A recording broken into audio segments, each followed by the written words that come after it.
Hello and welcome to our next session. आज क्या है, इलेक्ट्रोस्टैटिक का लेक्चर नंबर 14 हो चुका था, 15 है ना, लेक्चर नंबर 15 है। और आज हम लोग क्या करेंगे, इलेक्ट्रिक पोटेंशियल के ऊपर कुछ डेरिवेशंस करेंगे, है ना। हम लोग ने लास्ट क्लास में पोटेंशियल पढ़ लिया था और पोटेंशियल एनर्जी को भी पढ़ लिया था अच्छे से, है ना। इसको इंटरैक्शन एनर्जी भी कहते हैं। क्या सीखा था कि इन्फिनिटी से किसी चार्ज को उठा के ले आने में किसी पॉइंट पी तक, है ना, against the electrostatic force of repulsion या फिर अट्रैक्शन। ठीक है, अगर अट्रैक्शन होगा तो अगेंस्ट वर्ड यूज नहीं कर सकते हैं, क्यों? क्योंकि फिर वो हेल्प करेगा। तो वहीं से सीखा था कि हमने कुछ वर्क किया उसके ऊपर, है ना, उसको ब्रिंग करने के लिए किसी भी चार्ज को जो कि इन्फिनिटी पे रखा हुआ है किसी पॉइंट पी तक लेके आना था, है ना, जो कि हमारे एक दूसरे नोन चार्ज के करीब होता था। ये जो नोन चार्ज है वही उसको रिपेल करता था या फिर अट्रैक्ट करता था। तो जब रिपल्सिव फोर्स होता था तो हमने वर्क किया है, तो वो वर्क कैसा होता था, पॉजिटिव या निगेटिव? दो चीज सिखाई थी मैंने, वर्क एक बार निगेटिव होगा एक पॉजिटिव होगा। तो किस केस में नेगेटिव होगा, किस केस में पॉजिटिव होगा, आपको याद है? याद नहीं है, इसका मतलब रिवीजन नहीं किया है। ठीक है, एक बार वापस से देख लीजिए, क्योंकि आज की क्लास में अगर ये चीजें नहीं पता होगी तो आप कभी भी आंसर सही नहीं बता पाएंगे। ठीक है, ये क्या है बताइए, पढ़िए इसको। क्या लिखा हुआ है यहाँ, क्या लिखा हुआ है आखिरी में? जब रिपल्सिव होगा, माफ करिएगा, रिपल्सिव होगा तो क्या होगा भाई, और जब आपका अट्रैक्टिव होगा तो नेगेटिव। समझ में आ गया? चलिए, ये पोटेंशियल एनर्जी क्या होती है मैंने बताया था, ये क्या होती है, स्टैटिक एनर्जी भी इसको वर्ड यूज करते हैं। स्टैटिक एनर्जी का मतलब क्या होता है कि जब आपका चार्ज रेस्ट पे है तो उसके पास कौन सी एनर्जी है, तो कौन सी एनर्जी होगी, पोटेंशियल एनर्जी। ये आई कहां से, जो आपने वर्क किया ना चार्ज के ऊपर, वही in the form of energy उसके अंदर स्टोर हो गई, इसको कहते हैं potential energy of the charge. ठीक, तो जब आप वर्क कर रहे हैं एक रिपल्सिव फोर्स के लिए, तो जो एनर्जी गेन करेगा चार्ज उसकी क्या आएगी, वो पॉजिटिव पोटेंशियल एनर्जी होगा, जिसका डेरिवेशन भी हम लोग ने किया था। अब ये होमवर्क जो दिया था, क्या कह रहे हैं, let electric potential at point P, किसी पॉइंट पी पर कह रहे हैं इलेक्ट्रिक पोटेंशियल बताओ। ठीक है, due to small element of DL, क्या मान लेते हैं हम लोग, कितना मान लिया हमने, क्या मान लिया, due to small element of length DL V DV, total potential क्या होगा, कैपिटल वी। टोटल पोटेंशियल क्यों होगा, टोटल चार्ज की वजह से जो पोटेंशियल आ रहा है पॉइंट पी पर। ठीक, तो ये रहा तुम्हारा पॉइंट पी। ठीक है, और ये क्या है, एक रिंग है ना सर। अच्छा, अगर एक रिंग है, do you have any ring? हाँ, बहुत बढ़िया, तुम तो सबसे ज्यादा स्मार्ट हो हर्षित, है ना, हर्षित स्मार्टी, ये सही वर्ड है। चलिए देखिए, थोड़ा सा कैमरा डिस्टर्ब हो गया, चलिए ठीक कर देते हैं उसको। ठीक है, चलो देखो, तो हर्षित ने मुझे अपनी एक रिंग दे दी। ठीक है, रिंग दे दी भाई, बस रिंग ही दी है और कुछ नहीं। ठीक है, रिंग का मतलब ये नहीं हो गया कि ऐसे ये ऐसी रिंग है जो कि दिख रही है कि नहीं मुझे पता नहीं है। सर ये चल रहा है। हाँ हाँ, ये ज्यादा अच्छा है, ये लो अपनी रिंग रखो तुम अपने पास, ये ज्यादा अच्छा है ना, ये इम्पोर्टेंट है। ठीक, ये तो दिख रहा है, हाँ दिस इज विजिबल, हाँ ये दिख रहा है। ठीक, चलो ऐसे ही देखते हैं। ठीक, अब यहाँ ध्यान रखना, क्योंकि जो मैं यूज करने वाला डेरिवेशन में वो एक बार में डेरिवेशन हो जाएगा, आपको समझ में नहीं आएगा अनटिल आप ज्यादा फोकस करेंगे। यार रिंग है तो रिंग के मैंने बोला सेंटर है इसका, इसका सेंटर होगा बीच में, सेंटर दिख रहा है ना तुम्हें, तो इसका ना सेंटर होगा। मैंने कहा सेंटर पर से क्या पास होता है, क्या सिखाया था, एक्सिस पास होती है। एक्सिस मतलब ऐसी लाइन जो सेंटर से होके गुजरे और पूरे सर्कल की या फिर पूरे रिंग के परपेंडिकुलर हो, होगा कि नहीं होगा। इसका मतलब अगर मैंने ये देखो ये कर दिया, ये देखो ऐसे रिंग रखी है, सेम जैसा फिगर है वैसे रख दिया, इसके अंदर से मैंने इस पेन को गुजारा और पेन कहां से आ रही है, सेंटर से होके जा रही है और परपेंडिकुलर है, गेटिंग। तो इसी लाइन पर पॉइंट पी लाई कर रहा है। ठीक है, पॉइंट पी लाई कर रहा है। अच्छा मुझे ये बताओ कि अगर ये यहां से सेंटर से दूरी कितनी होगी, रेडियस, यहां पर भी आर होगा कि नहीं होगा। अच्छा ये मुझे बताओ, जितनी दूरी यहां से इस पॉइंट पी की होगी, क्या उतनी यहां से भी होगी कि नहीं होगी? किसको इसमें प्रॉब्लम है? जल्द, छोटी सी बात है, जल्दी से सोच लो। ठीक है, इसका मतलब अगर ये समझ में आ गया तो डेरिवेशन बहुत आसान हो जाएगा और मुझे कुछ भी नहीं करना पड़ेगा। ठीक है, तो इसका मतलब है कि सर ये जो पीछे है, क्योंकि ये 2D फिगर है इसलिए हम लोग को प्रॉब्लम होगी। अगर मैं ऐसे लाइन खींचूंगा आपको लगेगा ओवरलैप कर रहा है, लेकिन एक्चुअली में ओवरलैप नहीं कर रहा है। क्यों? क्योंकि समझ लो अब वो इस हिस्से से जा रहा है ना, यहां से एक थ्रेड खींच रहे हैं तो एक कोनिकल शेप बनेगा। कैसा शेप बनेगा? कोनिकल शेप बनेगा, है ना। ये बर्थडे की कैप, ये तेरा पॉइंट भी हो गया, मतलब इसको मैंने ऐसे घुमा दिया, 9 डिग्री फ्लिप कर दिया। ये तुम्हारा क्या हो गया? सेंटर, और ये सारे तुम्हारे चार्जेस। ठीक है, तो ये बर्थडे की कैप बन गई। लड़ाई नहीं करनी भाई, नाराज नहीं होना, नाराज नहीं होना। बैग वैग फेंक रहे हो, लो भाई अपनी अपनी अपनी ये ले लो, स्कूटी की चाबी। ठीक है, नहीं ले रहे हम तुमसे।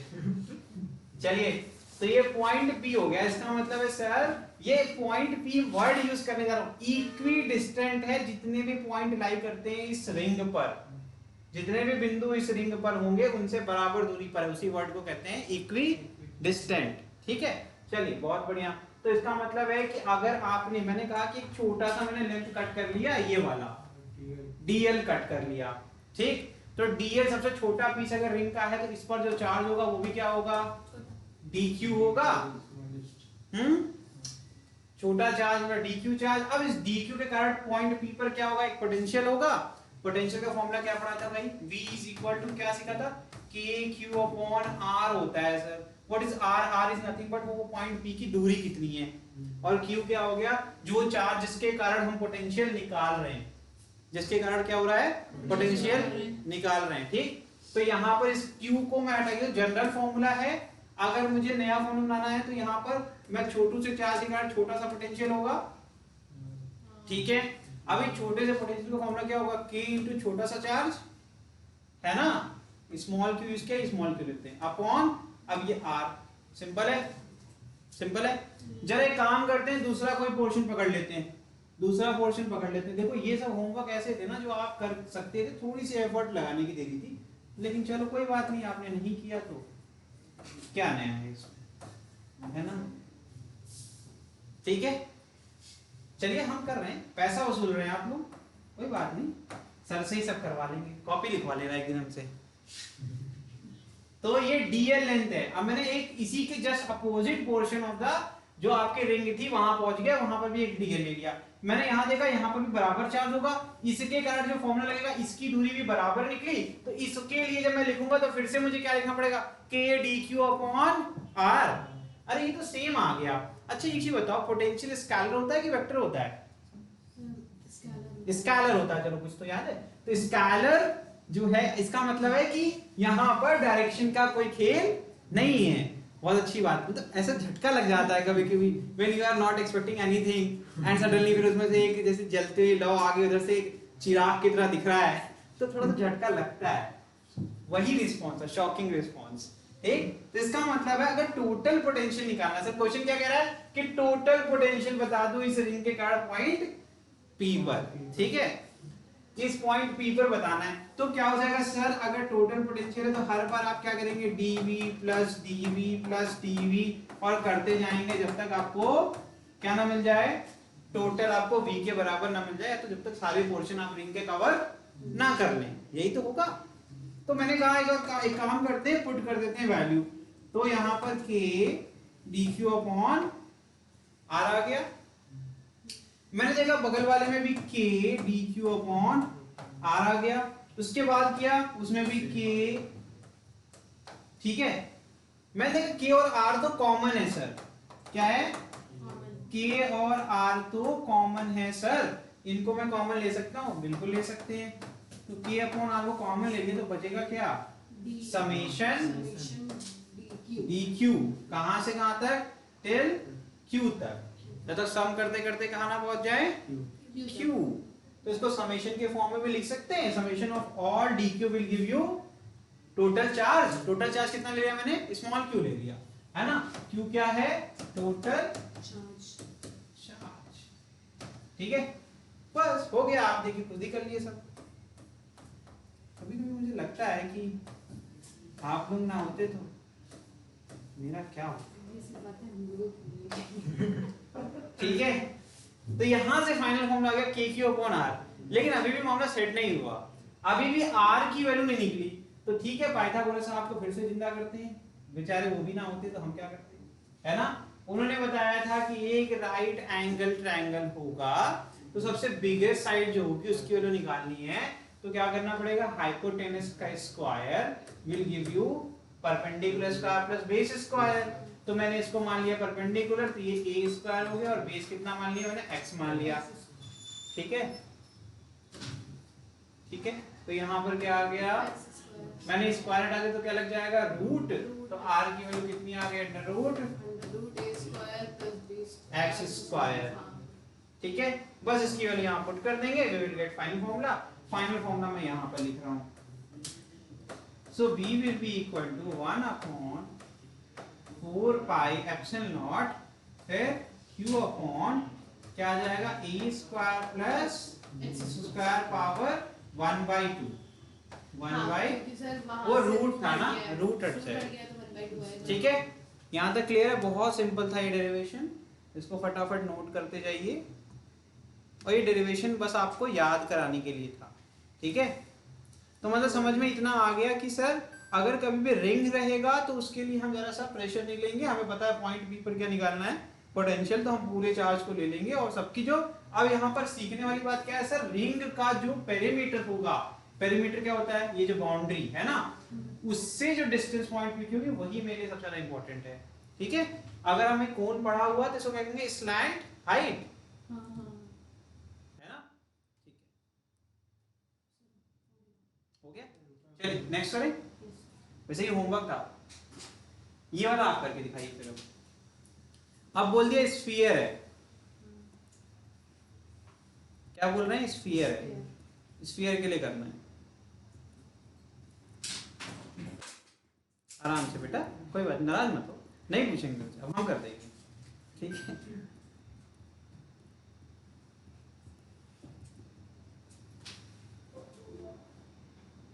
बताइए भाई, आंसर बताइए। क्या हम लोग वापस से यूज कर सकते हैं के क्यू अपॉन आर वाला फॉर्मूला? कर सकते हैं, सोचो जरा, आराम से करो। दो केसेस पढ़े थे ना, एक पोटेंशियल केस ये भी तो पढ़ा था।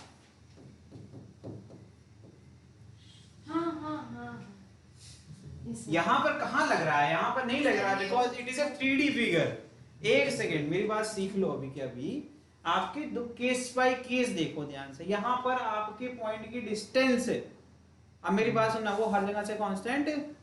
इस केस में अगर हम एक साइड देखेंगे तो पूरा एक हमें क्या बनाना पड़ेगा, एक इमेजिनरी गॉसियन सरफेस बनाना पड़ेगा। चलो वैसे कोई बात नहीं, हम लोग इससे कर रहे हैं इसको। ठीक है, इससे भी तो कोई दिक्कत नहीं है।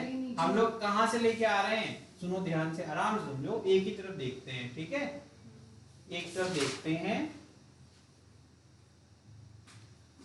अगर मैंने इसकी दूरी यहां से कितनी मान ली, कितनी मान ली भाई, r। इस पॉइंट P पर चार्ज को कहां से लेके आए होंगे, इन्फिनिटी से लेके आए, है ना, इन्फिनिटी से लेके आए। अच्छा, हर बार कितना हम इसको शिफ्ट कर रहे थे, बहुत अच्छे से डेरिवेशन कराया था, dr, है ना, हर बार dr रेट पे कर रहे थे। चलो यहाँ लिमिट भी बता दी, अब तो कर लो, क्योंकि इस केस में इलेक्ट्रिक फील्ड वाला फॉर्मूला आसानी से यूज कर सकते हैं। तो क्या हो जाएगा यहाँ पर, इन्फिनिटी टू r, e की वैल्यू क्या होगी, अगर कभी भी कोई यहाँ क्या लिखा हुआ देखो ना ध्यान से, कंडक्टिंग स्फीयर, मतलब चार्ज कहाँ रहेगा सर, बाहर रहेगा। अब इस कंडक्टिंग स्फीयर के कारण किसी पॉइंट P पे आउटसाइड स्फीयर पे इलेक्ट्रिक फील्ड कितनी होती है, ये तो याद होना चाहिए। क्या होता था इलेक्ट्रिक फील्ड, याद ही नहीं है। ये केसेस क्यों पढ़ते हैं बेटा हम लोग, फिर अगर याद नहीं करना है तो फिर क्यों पढ़ते हैं, हाँ, बहुत सिंपल था। इसका भी आंसर क्या होगा, electric field outside a conducting sphere at point P will be, which is at distance r from center of the sphere, will be kq upon r square, yes, बस dr, बस electric field हम जान लेते थे, तुमने बोला ना flow, हम समझ रहे थे dr। अब ये कहां से आ गए, तो इलेक्ट्रिक फील्ड निकाल रहे हो ना, तो इसका फॉर्मूला क्या हो जाएगा, 1 upon 4 pi epsilon not q upon r square. कितना सिंपल है, just put the values here, तो क्या आ जाएगा, माइनस अब मैं k को बाहर ही ले लेता हूँ, है ना, मैं ये 1/4 जानबूझ के लिखता हूँ। रीजन क्या होता है, ये दिखने में आपको डरावना लग सकता है, ठीक, तो k लिखते हैं तो k आपको समझ में आएगी कांस्टेंट है सर, कांस्टेंट को कभी भी इंटीग्रेट नहीं कर सकते, ना डिफरेंशिएट कर सकते हैं, बिकॉज उसके वर्ड के आगे कांस्टेंट इसीलिए लिखा हुआ है। ये क्या है, यहाँ लिख लो, e आउटसाइड,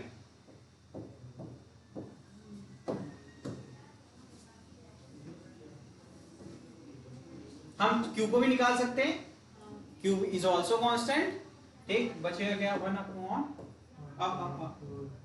ये नहीं बचेगा बॉस, 1/r² बचेगा, और यहाँ क्या बचेगा dr, और लिमिट इंफिनिटी टू r, ठीक, हम इसको चाहे स्मॉल q ले लें, कोई इससे फर्क नहीं पड़ता है, परेशान होने की जरूरत नहीं है, जरा सा भी प्रेशर अपने दिमाग पे नहीं लेना है, ठीक है।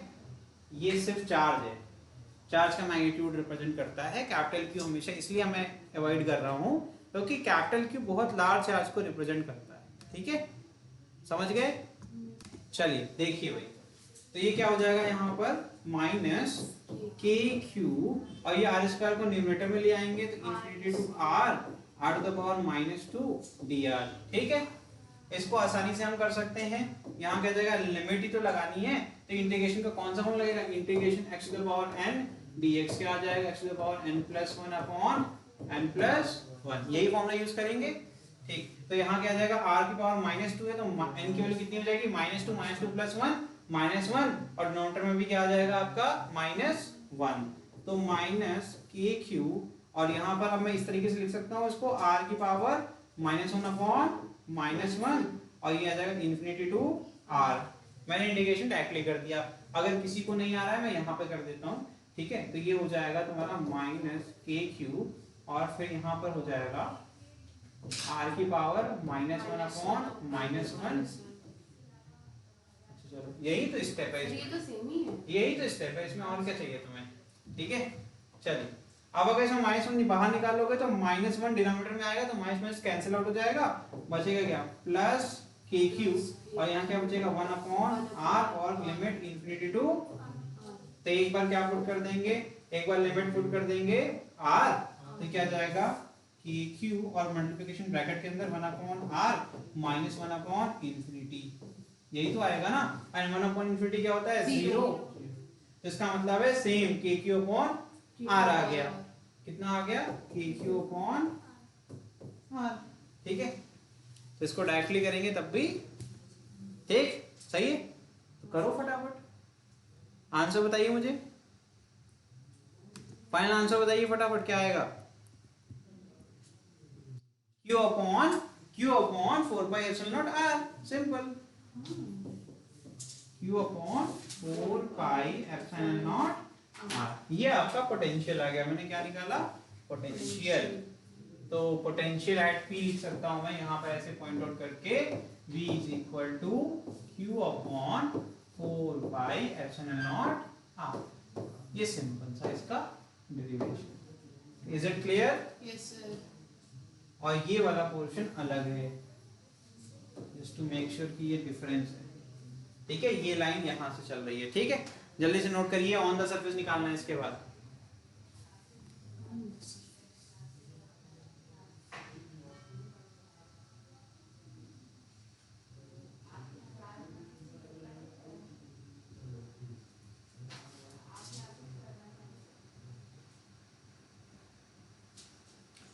Is it done? On the surface कौन बताएगा, फटाफट बताओ, वापस से जाएं इस फिगर में, सर इस बार ये क्या हो जाएगा आपका, small r equal to capital R हो जाएगा, इससे क्या फर्क पड़ेगा, कुछ फर्क पड़ेगा क्या, जल्दी से आंसर बताओ फिर, क्या आ जाएगा, सर यहाँ पर ऐसे लिख दो आप, v = q/4πε0 capital R, simple as that, ठीक है। और इनसाइड द सरफेस करना होगा तब, इनसाइड अभी तो आपने बताया, इनसाइड अभी मैंने आउटसाइड बताया, सॉरी कोई बात नहीं बेटा, ऐसा होता है जब हम लोग जो है, तो अंदर प्लस आ रहेगा, जब हम लोग क्या करते हैं ना, कुछ ऐसी चीजें सेवन कर लेते हैं, जो चीजें, कोई बात नहीं, होता है, इज इट टोटली फाइन, आपका ये इनसाइड वाला मैंने बना दिया। इनसाइड के केस में क्या होगा, ये हो गया पॉइंट, मैंने इसको भी बोल दिया, इसको P डैश बोल देता हूँ। Q लिखने जा रहा था लेकिन फिर मैंने सोचा कि Q लिख देंगे तो फिर पूरा दिक्कत हो जाएगा, चार्ज भी Q, पॉइंट भी Q, ठीक है, तो दिक्कत हो जाएगी, इसीलिए मैंने नहीं किया ऐसा। तो इसको मैंने नया पॉइंट बोल दिया, ऐसे लिख दूं, नंबरिंग कर दूं क्या, ज्यादा आसान होगा। Point number 1, point number 2 and point number 3। The most important part is that कि यहाँ पर इनसाइड बोला, ध्यान से देखना, हमें चार्ज चाहिए, है ना, बिना चार्ज के तो पोटेंशियल हो नहीं सकता सर। और आपने क्या लिख दिया यहाँ पर सर जी, कंडक्टिंग स्फीयर बोल दिया आपने। कंडक्टिंग बोलते ही चार्ज कहाँ भागा, आउटसाइड, सरफेस पे बेटा, आउटसाइड नहीं है ये, एट सरफेस। आउटसाइड क्या बिना सतह के ऊपर चला जाएगा हवा में, है ना। सतह क्या होता है, सतह क्या होता है, ये क्या है, ये सतह है ना, ठीक है, सरफेस इसको कहते हैं अंग्रेज, कोई बात नहीं, इंग्लिश अच्छी होनी भी एक टैलेंट है। पोटेंशियल बताओ, जीरो होगा कि नहीं होगा, ध्यान से बोलना, यहाँ विवाद हो जाएगा। इलेक्ट्रिक फील्ड जीरो होगा कि नहीं होगा, इलेक्ट्रिक फील्ड जीरो होगा कि नहीं होगा, हाँ कैसे जीरो होगा, जल्दी से केस बताओ, मैं देखो तुम्हारे सामने बना रहा हूं, मैंने सारी चीजें बता दी, जल्दी से बताओ।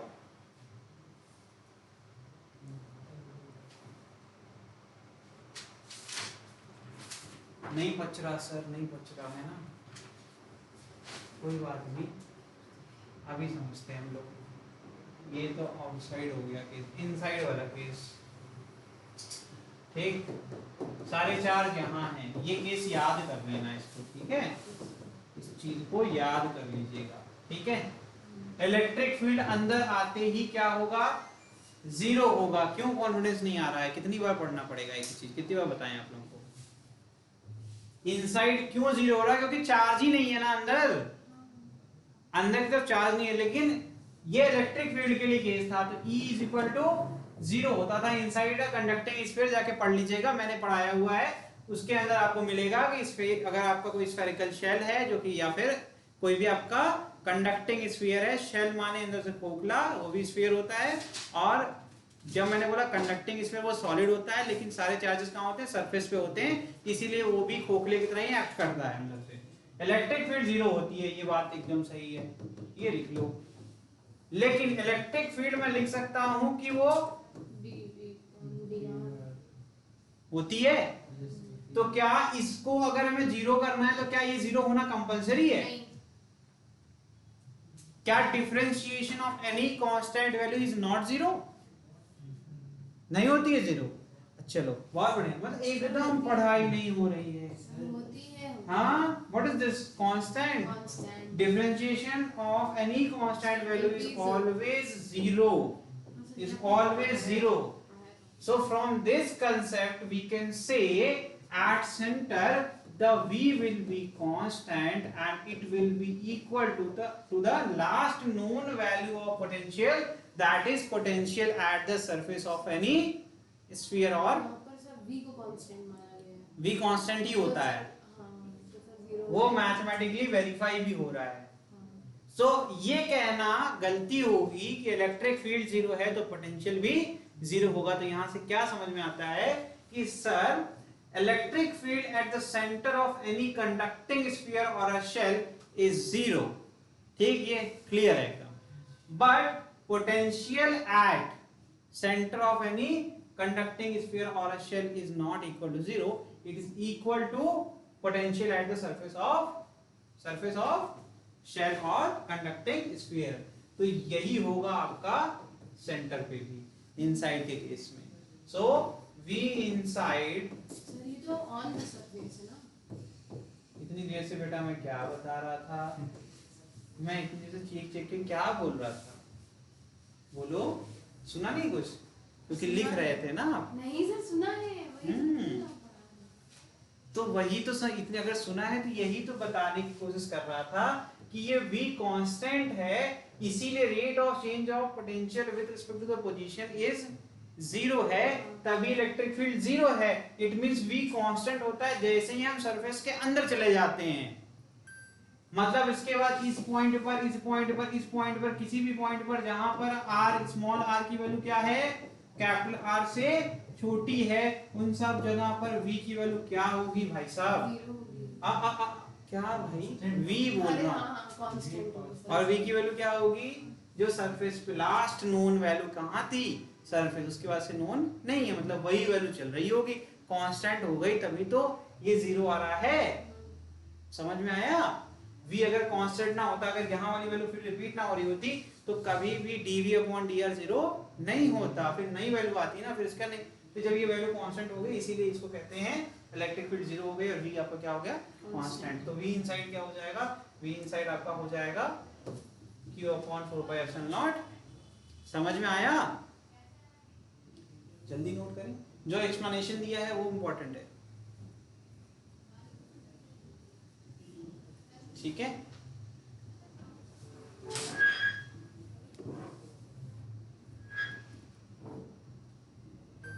फिर हो गया, हो गया? क्या पढ़ाया मैंने, क्या पढ़ाया बेटा मैंने शिवांश? नहीं वो ठीक है। चलिए, यहाँ पर electric potential due to solid non conducting बोल दिया, वर्ड यूज कर रहे हैं बहुत क्लियरली। नॉन कंडक्टिंग का मतलब क्या हो गया, अब आपका चार्ज अंदर भी होगा, बाहर भी होगा, सरफेस पे भी होगा, हर जगह पर फैला होगा, है ना? यहाँ पर भी चार्ज है, यहाँ पर भी चार्ज है, यहाँ पर भी चार्ज है, यहाँ पर भी। ये नॉन कंडक्टिंग की प्रॉपर्टी होती है, पूरी बॉडी पर चार्ज इक्वी डिस्टेंट होते हैं, सबसे इंपॉर्टेंट बात तो यही है। तो आउटसाइड द स्फीयर, आउटसाइड इससे तो कोई मतलब ही नहीं है, अगर कोई पॉइंट यहाँ लाई कर रहा है और उसकी जो डिस्टेंस है वो स्मॉल आर है और वो रेडियस से बड़ा है, रेडियस आपका कितना है, कैपिटल आर है, तो small R is greater than R, तो आपके लिए फॉर्मूला बहुत सिंपल सा है, के क्यू अपॉन स्मॉल आर, है ना? ये क्या निकाल लिया मैंने, v at point p, case number 1, इसमें कोई फर्क नहीं पड़ेगा, तो लिखा हुआ है same as conducting sphere. On the surface में भी कोई दिक्कत नहीं है, क्योंकि सारे चार्ज आपके उसमें आ जा रहे हैं, जो भी आपका पॉइंट लाई कर रहा है उसके अंतर्गत सारे चार्ज पाए जा रहे हैं, तो एट सरफेस भी कोई दिक्कत नहीं है। अगर ये p डैश है, इसको पॉइंट नंबर 1 बोल देता हूं, इसको पॉइंट नंबर 2, इस केस में भी क्या आ जाएगा, kq अपॉन कैपिटल आर आ जाएगा, बस, है ना? ये हो जाएगा v p डैश। एक ये भी बहुत सिंपल था। प्रॉब्लम तो यहाँ आएगी इनसाइड वाले केस में, दिक्कत क्यों आएगी? जैसे मान लेते हैं ये है मेरा, कलर थोड़ा सा चेंज करता हूं मैं ताकि आप डिफरेंशिएट कर पाए, ये है मेरा point number 3 p double dash, ठीक है? अब मैं इसके लिए क्या करूंगा, एक स्फीयर मैं बना स्फीयर रहा हूं, अब आप वो देख नहीं पा रहे क्योंकि ये 2D है, ठीक है? ये स्फीयर है, ठीक है? ऐसे ही आपका ऐसे बाहर की तरफ भी बना होगा, पीछे की तरफ भी बना होगा, ठीक है? तो अब इसकी जो रेडियस होगी वो कितनी होगी, स्मॉल आर होगी कि नहीं होगी, ठीक है? अच्छा देखो, मैंने जानबूझ के ऐसे बनाया है कि दो चार्ज इसके अंदर आ जाएं। अच्छा मुझे ये बताओ, क्या इस स्फीयर के अंदर बाकी सारे चार्ज आ रहे हैं? नहीं। तो क्या उनकी इलेक्ट्रिक फील्ड होगी? लेकिन क्या पोटेंशियल होगा उनके कारण? हाँ होगा। गलती मत कर देना, हाँ होगा। क्यों होगा? अभी तो सीखा, अभी कहाँ, यहाँ पर नहीं सीखा था। क्या सीखा था? v इनसाइड क्या होगा भैया, इलेक्ट्रिक फील्ड जीरो होगी, लेकिन वहां पर पोटेंशियल बना रहेगा। चलो, तो ये वाला केस बहुत इंपॉर्टेंट है। इसका आंसर क्या होगा, जल्दी से मुझे बताइए। पहले तो आप अगर लिखेंगे तो v is equal to integral, आपको जो आता है, जितना आता है उतना लिख दीजिए, इन्फिनिटी से ब्रिंग कर रहे हैं r तक, क्या आ जाएगा, e डॉट dr। दोनों का डायरेक्शन क्या है, सेम है। अरे स्केलर प्रोडक्ट होता है ना, तो आना तो e dr ही है। अब इनके बीच में देखो ना, इलेक्ट्रिक फील्ड आउटवर्ड, रेडियस भी आपका आउटवर्ड, दोनों एक दूसरे के पैरेलल हो गए, रेडियली आउटवर्ड, तो क्या हो जाएगा, थीटा क्या हो जाएगा, 0, तो लिखेंगे तो e dr ही। लेकिन इस केस में इलेक्ट्रिक फील्ड टोटल कितनी होगी, इलेक्ट्रिक फील्ड बढ़ जाएगी, एक आपकी बन जाएगी E1 और एक बन जाएगी आपकी, दो फील्ड हो जाएगी ना। एक फील्ड कहां से होगी, इन्फिनिटी से R तक, हाँ, और एक क्या होगी, एक होगी E2 तक, ध्यान से, आराम से, इन्फिनिटी से एक कैपिटल आर तक, हाँ, और एक R स्मॉल r तक, एक आपकी क्या होगी, बताओ, सोचो, तुम कुछ सोचो। सब p डैश का, ये जो ऊपर जा रहा है देखो एक फील्ड में पूरा चार्ज आएगा, क्यों? क्योंकि इसके इस पॉइंट के बाहर सरफेस तक की बात करें, तब तक जब हम लेके आएंगे चार्ज को इन्फिनिटी से, तब तक तो कोई दिक्कत नहीं, क्योंकि इलेक्ट्रिक फील्ड आपकी कांस्टेंट बनी रहेगी। मेरी बात ध्यान से सुनोगे तो शायद थोड़ा बहुत समझ में आ जाए। ठीक, थोड़ा बहुत आएगा तो डाउट पूछोगे तो पूरा आ जाएगा। मैं क्या कह रहा हूँ, ये मेरा स्फीयर है, ठीक है, मैं इसके अंदर भी नहीं गया, ठीक है, मैं कहीं बाहर से आ रहा हूँ, ठीक है, बाहर से मैं कहीं आ रहा हूँ। अब मैं ये हिस्सा आगे कर दूंगा और मैं कहूंगा देखो ये वाला हिस्सा पीछे स्फीयर बना, इमेजिन कर लेना, क्योंकि एक ही दो ही हाथ है भगवान ने दिए हैं, ठीक है। तो बेंटन वाली घड़ी तो पहनी नहीं है कि चार हाथ हो जाएंगे। अब क्या होगा, मैंने कहा इन्फिनिटी से कोई चार्ज लेके आ रहा हूँ, ये लेके आ रहा हूँ, इस पर वर्क कर रहा हूँ, तो इससे रिपल्सिव फोर्स जो लग रहा है बाहर की तरफ इलेक्ट्रिक फील्ड होगी इसकी, वो कांस्टेंट बनी हुई है। मैं यहाँ हूँ चलता आ रहा हूँ, करीब आता जा रहा हूँ, यहाँ तक आ गया तो सारा चार्ज आ रहा है कि नहीं आ रहा है। लेकिन जैसे इसके अंदर चला गया, अब आपको इमेजिन करना है कि मैं इसके अंदर आ गया, अब इलेक्ट्रिक फील्ड कांस्टेंट बनी रहेगी? नहीं बनी रहेगी। क्यों? क्योंकि चार्ज की वैल्यू सर बदल रही है। अभी आपने सिखाया जितना चार्ज रहेगा स्फीयर के अंदर उतने की वजह से इलेक्ट्रिक फील्ड लग सकती है। तो इसका मतलब है सर एक लिमिट तो इंफिनिटी से कैपिटल आर तक की, एक लिमिट लगेगी कैपिटल आर से स्मॉल आर तक की।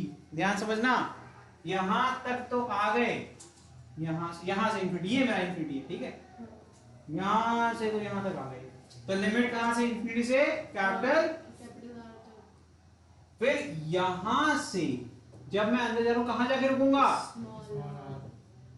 लिमिट समझ में आई? अब इसके लिए इलेक्ट्रिक फील्ड E1, इसके लिए इलेक्ट्रिक फील्ड E2। किसके वजह से हो रही है? ये मैंने अंदर इसीलिए लिखा था, ठीक है, समझ में आया?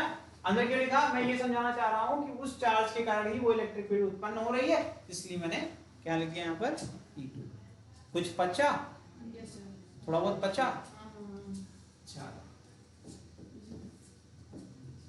अगर इस लेवल पे आपका कंसेप्ट क्लियर रहेगा तो आपको कोई बीट नहीं कर सकता।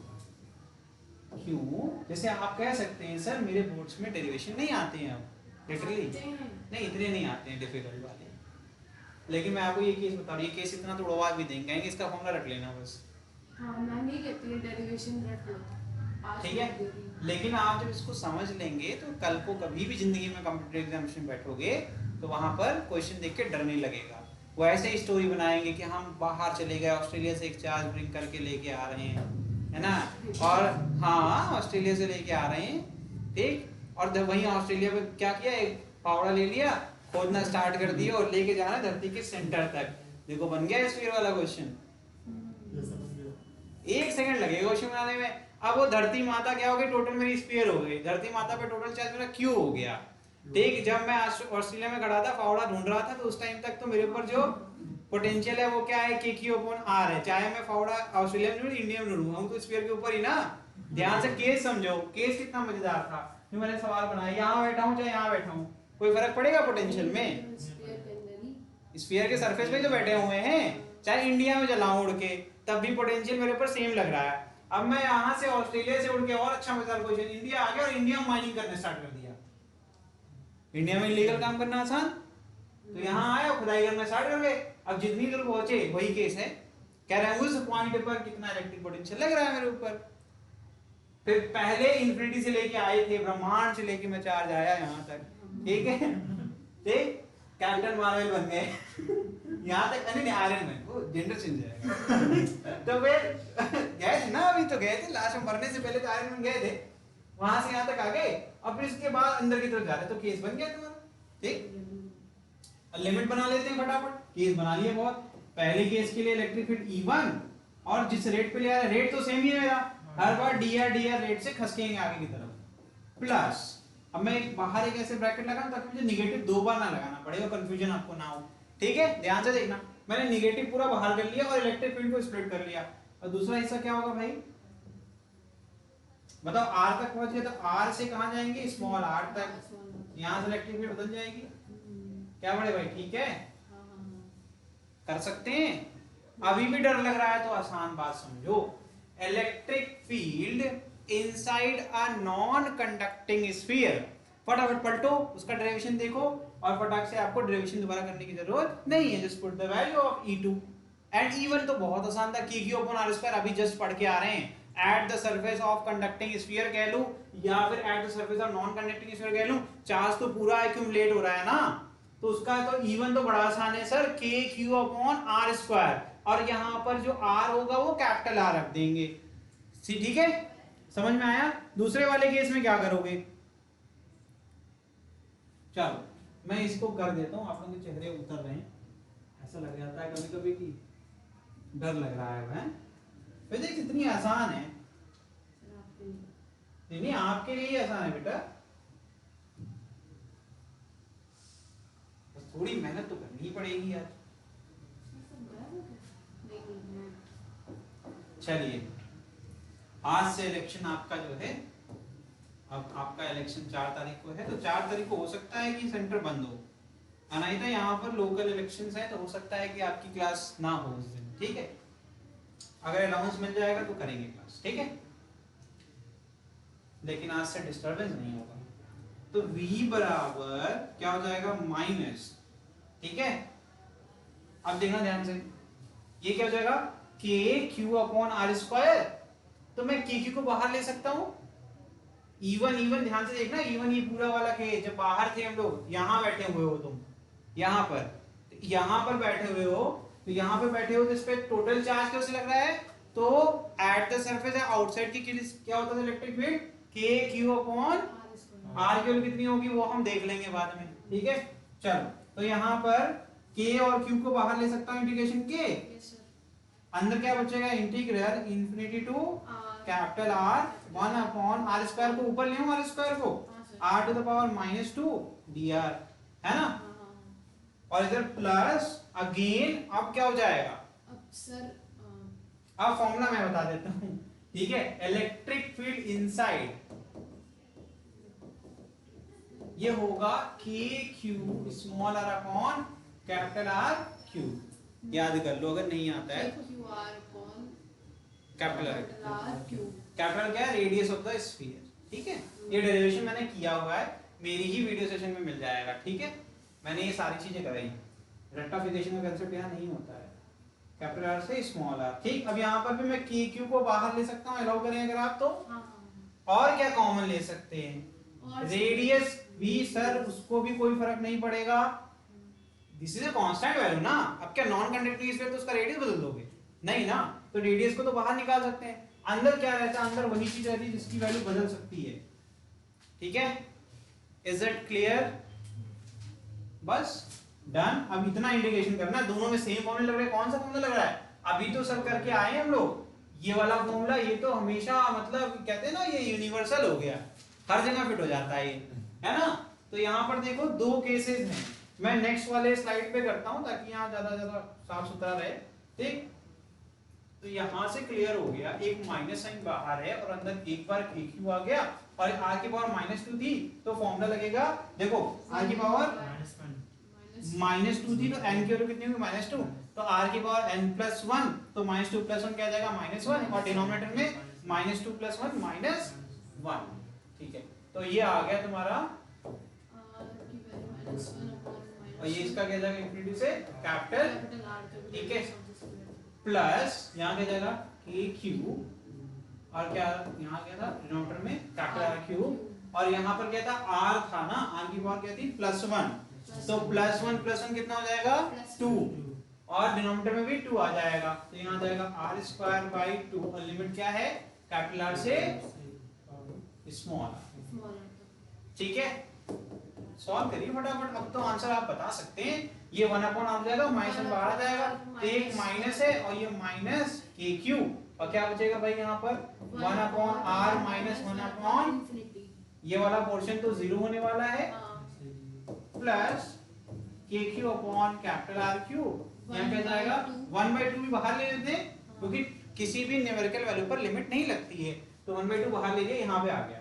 क्या बचेगा? r² minus capital R square, और एक और ब्रैकेट लगेगा। अब ब्रैकेट खोल लो सारे और आंसर मुझे बता दो फटाफट। क्या क्या कॉमन ले सकते हैं सर? के क्यू तो पूरा निकल जाएगा, ये माइनस प्लस हो जाएगा, ये माइनस में चला जाएगा, यहाँ तो 1 अपॉन आर ही आने वाला है क्योंकि ये तो 0 हो रहा है। ठीक है, तो ये क्या आ गया भाई बताओ? Plus K Q upon R small R minus, ठीक है, के क्यू अपॉन 2r क्यूब, और यहाँ क्या बचेगा आर स्क्वायर माइनस, ठीक है। जल्दी से फाइनल आंसर बताइए। एलसीएम एक बार लेना पड़ेगा ना, 1 अपॉन आर है ना एक बार। सर लेकिन यहाँ पर तो कैपिटल आर है और उधर स्मॉल आर है। कहाँ नीचे लिमिट में मैंने कुछ गलती कर दी क्या? गलती क्या कर दी, वो कैपिटल आर था, यहाँ मैंने लिखा नहीं, ये हो गया। लीजिए ठीक है, ध्यान दे रहे हैं आप बस। अब एलसीएम हो जाएगा थोड़ा बहुत ध्यान देते हैं कभी कभी। सर। नाइस। तो क्या आ जाएगा, जल्दी से फाइनल आंसर बताओ मुझे। ये आ जाएगा, इधर देखो, के क्यू को छोड़ के बाकी सब अंदर ले लो, के क्यू छोड़ दो बाकी सब अंदर ले जाओ, तो जैसे कुछ जाएगा ब्रैकेट, ये 1 अपॉन कैपिटल आर, फिर ये क्या हो जाएगा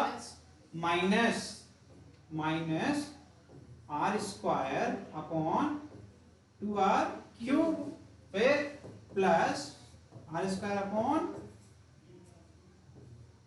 2r क्यूब, माफ करिएगा 2r क्यूब, ठीक है। बस अब सॉल्व कर लें फटाफट।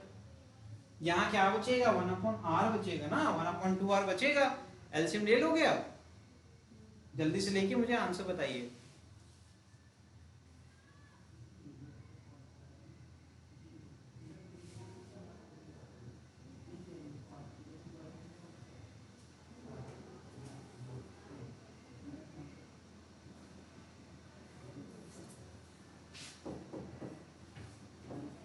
आप लोग स्लो हैं इसलिए मैं आप लोग की हेल्प कर रहा हूँ। मैं इसको एकदम कॉर्नर में करूंगा, ठीक है। 1 upon are minus 1 upon 2r, ठीक, फिर minus R square upon capital R capital R cube. ये पहला वाला तो सॉल्व कर लो यार। ये तो ऐसे ही हो जाएगी। 1 बाय आर माइनस 1 एलसीएम नहीं लेना आ रहा है, आर क्या होगा 1 अपॉन आर ही तो बचेगा। हाँ 1 बाय आर ही बचेगा। 1 अपॉन आर बचेगा। कितना टेंशन लेना पड़ता है आपको बेटा, कोई बात नहीं। चलिए देखिए कितना सिंपल है यार। अब के क्यू 1 अपॉन प्लस आर रहेगा, अच्छा चलिए, are square upon 2r cube. अब इसका एलसीएम लेना है।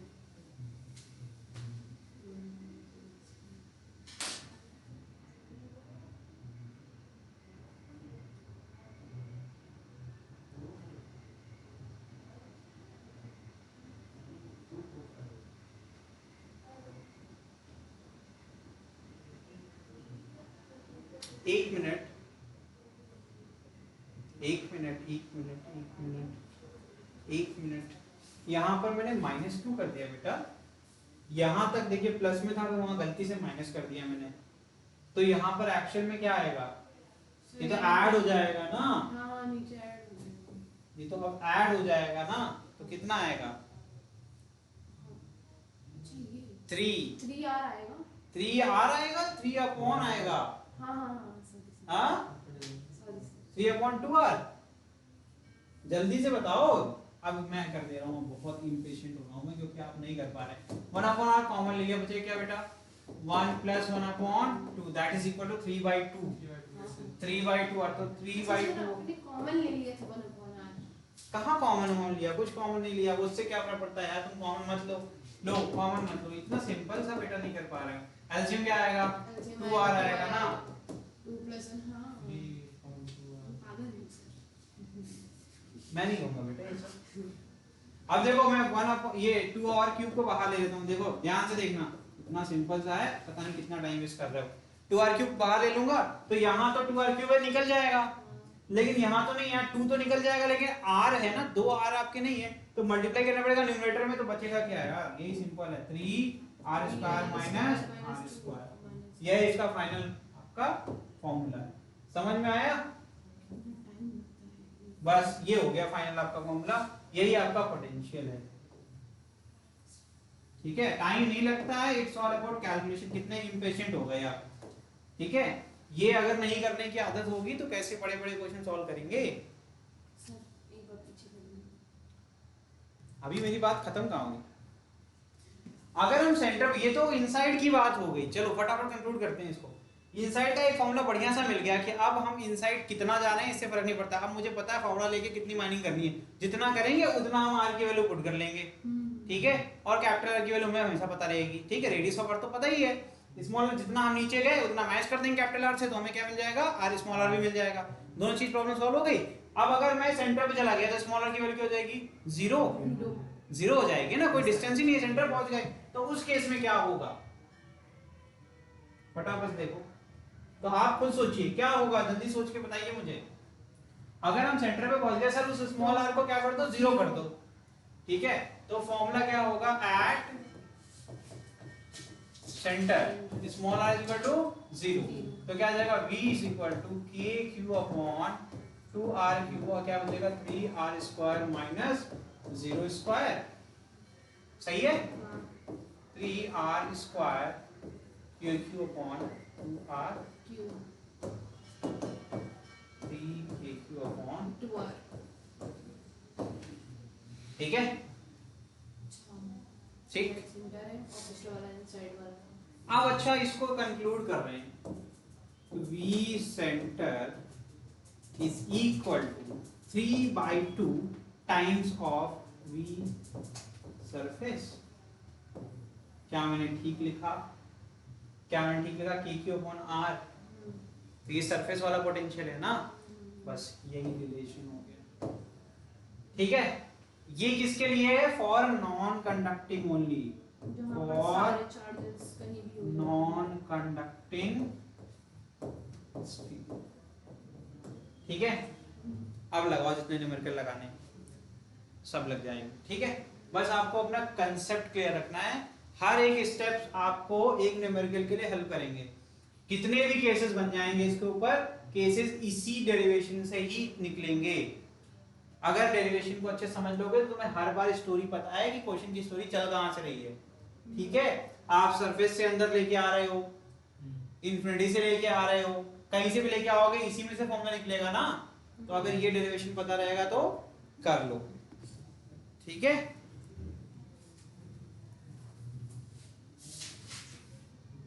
फटाफट नोट करिए,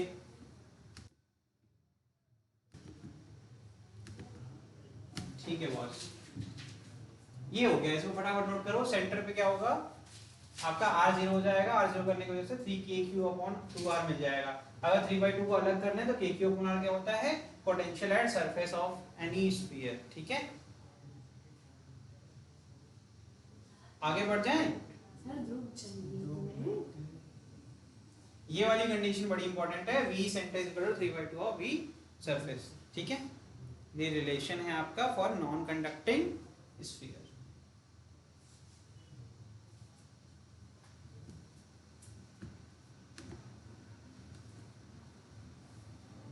इसके बाद हम लोग पढ़ेंगे potential due to special charge distribution, ठीक है। चलिए देखिए, कोई स्पेशल चार्ज डिस्ट्रीब्यूशन है, उनके कारण अगर हम पोटेंशियल निकालना चाहें तो क्या होगा, यहाँ पर देखिए, अगर कोई पॉइंट चार्ज है तो अब तो पता चल चुका है ना kq अपॉन r क्यों हो रहा है, कई बार हमने डेरिवेशन कर लिया।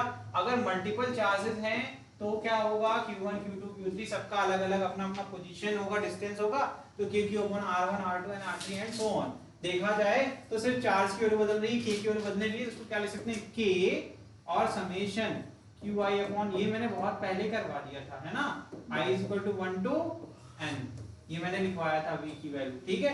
ये आपका समेशन वाला फॉर्मूला हो गया। चार्ज कंडक्टिंग स्फीयर के लिए क्या हो जाएगा, vc is equal to kq upon r, जहां पर देखिए स्मॉल r की वैल्यू मतलब आउटसाइड वाला केस हो गया, ये कौन सा केस है, आउटसाइड वाला। ये देखिए b कौन सा केस है, देखिए यहां पर लिखा हुआ है a b c, c is this point, b a आपका सरफेस पे, a क्या है, इनसाइड, ठीक है। ये कंडक्टिंग स्फीयर था, इसका डेरिवेशन ऑलरेडी कर चुके हो, तो दोबारा बस यहाँ पर लिखा हुआ है, ठीक है। ध्यान से देखना कि जो आपका B और A वाला पॉइंट है, इसके लिए अभी पढ़ के जस्ट आ रहे हैं हम लोग, है ना, ये सेम ही रहेगा, ठीक। नेक्स्ट ये करके आएंगे, बस आपका कंक्लूड कर रहा है यहाँ टॉपिक। सेगमेंट ऑफ रिंग, अगर एक पर्टिकुलर एक छोटा सा हमने पूरा रिंग की वजह से निकाला था ना, रिंग के लिए क्या आया था, kq अपॉन r आया था, अब मैंने एक पर्टिकुलर पोर्शन ले लिया, है ना। अब मैं कह रहा हूं इसके कारण बता दीजिए, तो क्या हो जाएगा, k lambda into alpha, alpha क्या है ये आपका जो एंगल सबटेंड कर रहा है एट पॉइंट O, और यहाँ पर लैम्डा क्या है आपको पता है sir, this is nothing but linear charge distribution, है ना, जिसकी वैल्यू क्या होती है भाई बताओ, lambda is equal to Q upon ये जो आपका आर्क लेंथ है, अगर इसकी लेंथ कितनी मान लूं मैं, L मान लूं, ठीक है, मेरी बात समझ गए। अगर इसको आर्क लेंथ वाले फॉर्मूले से करोगे तो क्या आ जाएगा, ध्यान से देखोगे तो वही यूज किया गया है यहाँ पर। अगर आर्क लेंथ का फॉर्मूला यूज करेंगे तो क्या आएगा, यहाँ पर रेडियस कितनी है, रेडियस कितना है a, तो आर्क लेंथ और आर्क पे एंगल कितना सबटेंड कर रहा है अल्फा, तो L इज इक्वल टू क्या होगा, L is equal to K alpha K alpha. alpha। चलो अब ये तुम पढ़ के कर लेना, आर्क लेंथ अभी नहीं बताऊंगा, बहुत ज्यादा बेसिक हो जाएगा, ठीक है। आर्क लेंथ क्या होती है वो उतना नहीं आ रहा है तो फिर पढ़ने की जरूरत नहीं। Uniform charge semi circular ring के लिए अगर बात करें तो आपका V नॉट क्या हो जाएगा, K अपॉन A, इन सब का डेरिवेशन करने की कोई जरूरत नहीं है, ठीक है। और आपका जीरो कब होगा, एट पॉइंट O, ठीक है, एट पॉइंट O निकाल रहे हैं, ठीक है। उस केस में, ये केस में जीरो क्यों हो गया, आपके दोनों देखिए यहाँ पर चार्ज देखिए क्या है, हाफ आपकी रिंग एक क्वार्टर पे, मतलब देखा जाता है सेमी सर्कुलर रिंग है, ठीक, इसका आधा हिस्सा कैसा, एक क्वार्टर कहूंगा मैं, 1/4 और टोटल पोर्शन पॉजिटिव नेगेटिव, तो टोटल पोटेंशियल क्या हो जाएगा, कैंसिल आउट हो जाएगा, एक तरफ पॉजिटिव एक तरफ नेगेटिव, इसीलिए वो कैंसिल आउट होकर जीरो हो रहा है। इस केस में भी क्या होगा, अब अगर आपने इक्वल चार्ज आपने डिवाइड कर दिया और दोनों आपके अनलाइक चार्जेस हैं, तो नेट आपका पोटेंशियल क्या होगा, एट पॉइंट A 0। यहां ध्यान देना, इस बार जो अल्फा एंगल लिया गया है वो देखो ध्यान से, पोटेंशियल क्या फॉलो करता है, सुपरपोजिशन प्रिंसिपल। कदों अगर नहीं समझ में आता तो पूछ लेना चाहिए, सुपरपोजिशन प्रिंसिपल फॉलो करता है, तो इसका मतलब है V नेट निकालना है तो टोटल आपका जितने भी है तो V1 प्लस V2, इस केस में क्या होगा, V1 is equal to minus of V2, मैंने V1 किसके लिए बोल दिया, मान लो ये इस वाले पोर्शन के कारण, और V2 क्या हो जाएगा इस पोर्शन के कारण, समझ गए। ये वाला अगर फॉर्मूला रटे भी हुए हो यही यूज कर लेते, एक में लैम्डा पॉजिटिव आ जाएगा, एक में लैम्डा नेगेटिव आ जाएगा, तो क्या आ जाएगा देखो, V net is equal to क्या आ जाएगा बताओ, K लैम्डा, अब मैं इतना एंगल बोल देता हूँ अल्फा, इतना ही एंगल नीचे बनेगा, है ना, तो क्या जाएगा K lambda alpha minus K lambda alpha, एक में पॉजिटिव लैम्डा एक में नेगेटिव, टोटल क्या आएगा जीरो।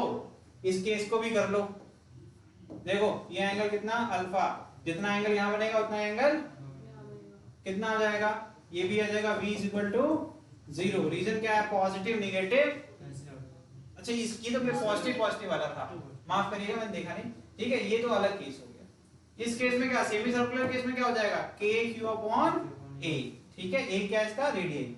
इस केस में जीरो क्यों होगा, ऑब्वियसली यही वाला फॉर्मूला लग जाएगा, पॉजिटिव वाला पोर्शन और नेगेटिव, टोटल की वजह से कितना आ जाएगा जीरो। समझ में आ गया, फिगर अच्छे से बना लें, ठीक है, चलिए बना लीजिए फिगर भाई।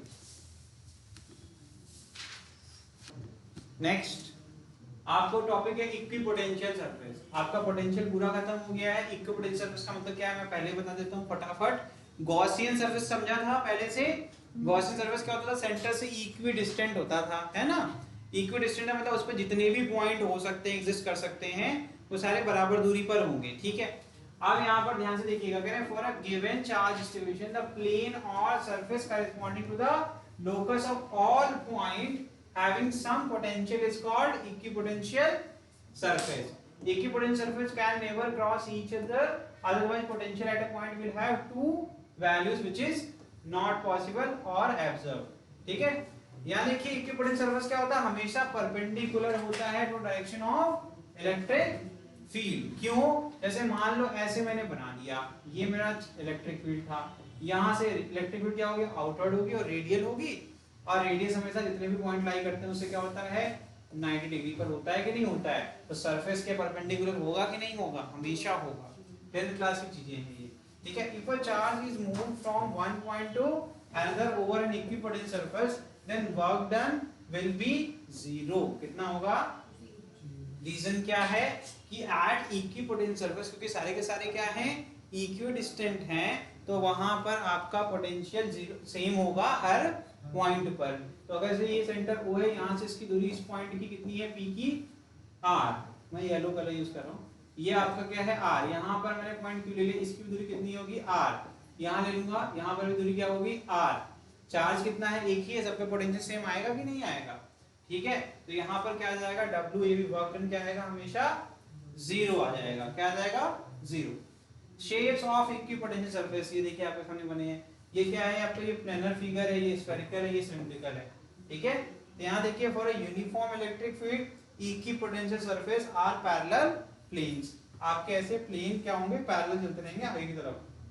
अगर आपका एक पॉइंट चार्ज है और पॉइंट चार्ज, तो क्या होगा, हर डायरेक्शन में 3D रहेगा ना, 3 डायरेक्शनल होगा, तो ये आपको हमेशा स्फेरिकल इक्विपोटेंशियल सरफेस देगा जिनके सेंटर सेम होंगे।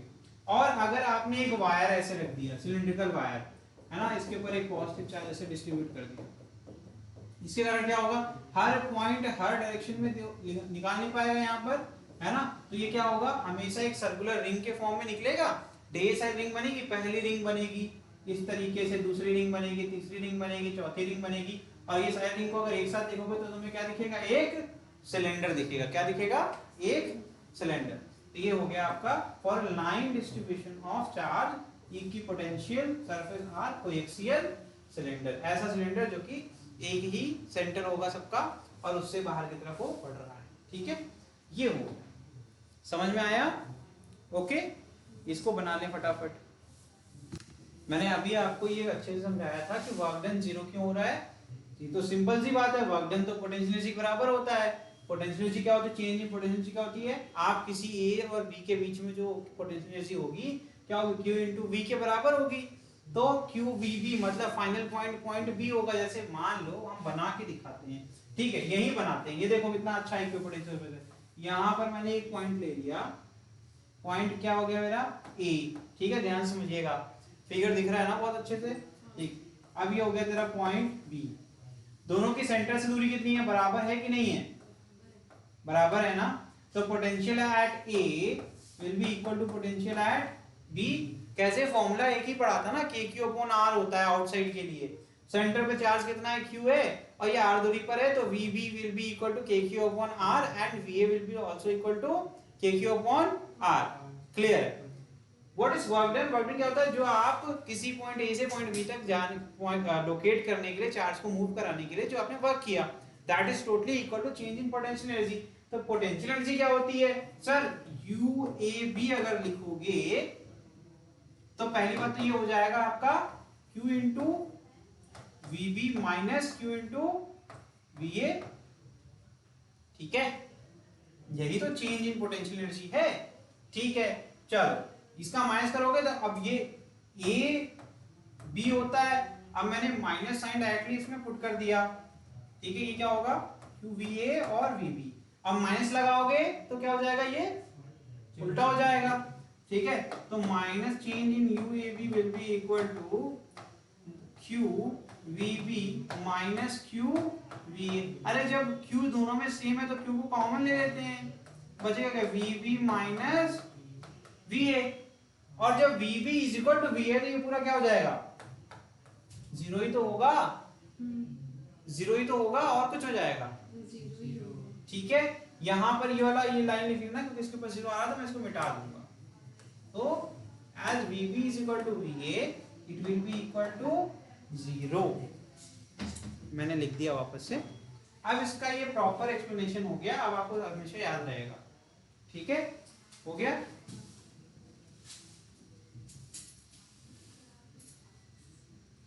जल्दी जल्दी नोट करिए, बहुत सारे क्वेश्चंस हैं, वो सारे क्वेश्चंस करने हैं।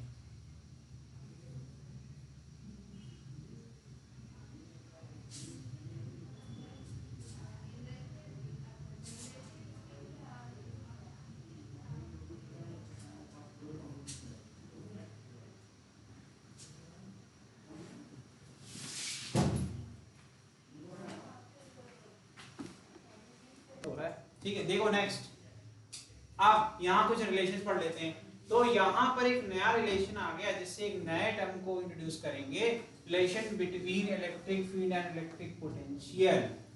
यहां पर एक नया टर्म आ गया ग्रेडियंट ऑफ v। तो E क्या होता है, E is equal to gradient of v। Gradient of v क्या है आपका, change in potential with respect to the position. क्या है, पोजीशन के रिस्पेक्ट में जो चेंज आ रहा है। ठीक है, फटाफट लिखिए, इसमें जरा और डिटेल में आपको जाने की जरूरत नहीं है, जस्ट नीड टू नो कि ये होता क्या है। ठीक है, अब आपको भी पता है कि E is a radial field. Radial field अब तो रट जाना, अगर सर ये प्लस क्यू है तो इसके रेडियस के अलोंग, क्योंकि ये हमेशा एक स्फेरिकल सरफेस को जन्म देगा, तो क्या होगा, हमेशा रेडियस के अलोंग इलेक्ट्रिक फील्ड होगी। ये सब मैं एरोज बना रही, सब क्या है, this is nothing but radius ना, तो ये हमेशा उसी के अलोंग इलेक्ट्रिक फील्ड होगी, तो रेडियल फील्ड है। पोटेंशियल एक स्केलर क्वांटिटी होती है, लेकिन ग्रेडियंट क्या होता है, एक वेक्टर क्वांटिटी होता है। ध्यान देना, क्यों, क्योंकि सर ये पोजीशन पर डिपेंड करता है, तो r यूनिट वेक्टर यहाँ पर लगा हुआ है। तो gradient of v is equal to क्या होगा, dv अपॉन dr, और r का यूनिट वेक्टर। ठीक है, जिस डायरेक्शन में हम जिस डायरेक्शन से ब्रिंग कर रहे हैं चार्ज को, इधर से लेके आ रहे हो, तो इधर का अपना एक यूनिट वेक्टर होगा कि नहीं होगा। पॉइंट भी कहाँ लोकेट करोगे, तो डायरेक्शन डिपेंडेंट वाली बात हो गई ना, तो इसीलिए यहाँ रेडियंट क्या होता है, एक हमारा इसका वेक्टर क्वांटिटी होता है।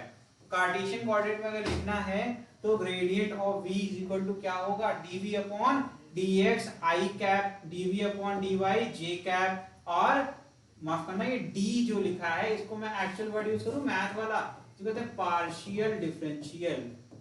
अब इतना टेक्निकल सर फिजिक्स में तो जरूरत है नहीं, मैं कहूंगा बिल्कुल ठीक है, ये भी वही करता है जो डिफरेंशिएशन करता है। ठीक है, लेकिन ये जो लिखा हुआ सिंपल, ये आपका पार्शियल डिफरेंशियल का सिंबल है, this is not D, D आपका ऐसे बनता है। ठीक है, तो ये पार्शियल डिफरेंशियल लिखा हुआ, लेकिन आप समझ लो rate of change of potential with respect to X coordinates, मतलब एक्स एक्सिस के अलोंग। आर क्या है, आर आपका एक 3 डायमेंशनल वेक्टर होता है ना, पोजीशन वेक्टर पढ़ा था। आर क्या होता है, आर आपका एक 3 डायमेंशनल वेक्टर है। अगर एक्स की बात करें तो ये इसके कोऑर्डिनेट्स क्या होंगे, आर के होंगे कोऑर्डिनेट्स, लिखना x, y, z। जैसे कि मान लीजिए इस क्लासरूम में अगर इस कैमरे को लोकेट करना है तो मुझे 3 अलग अलग डायरेक्शन से आना पड़ेगा ना।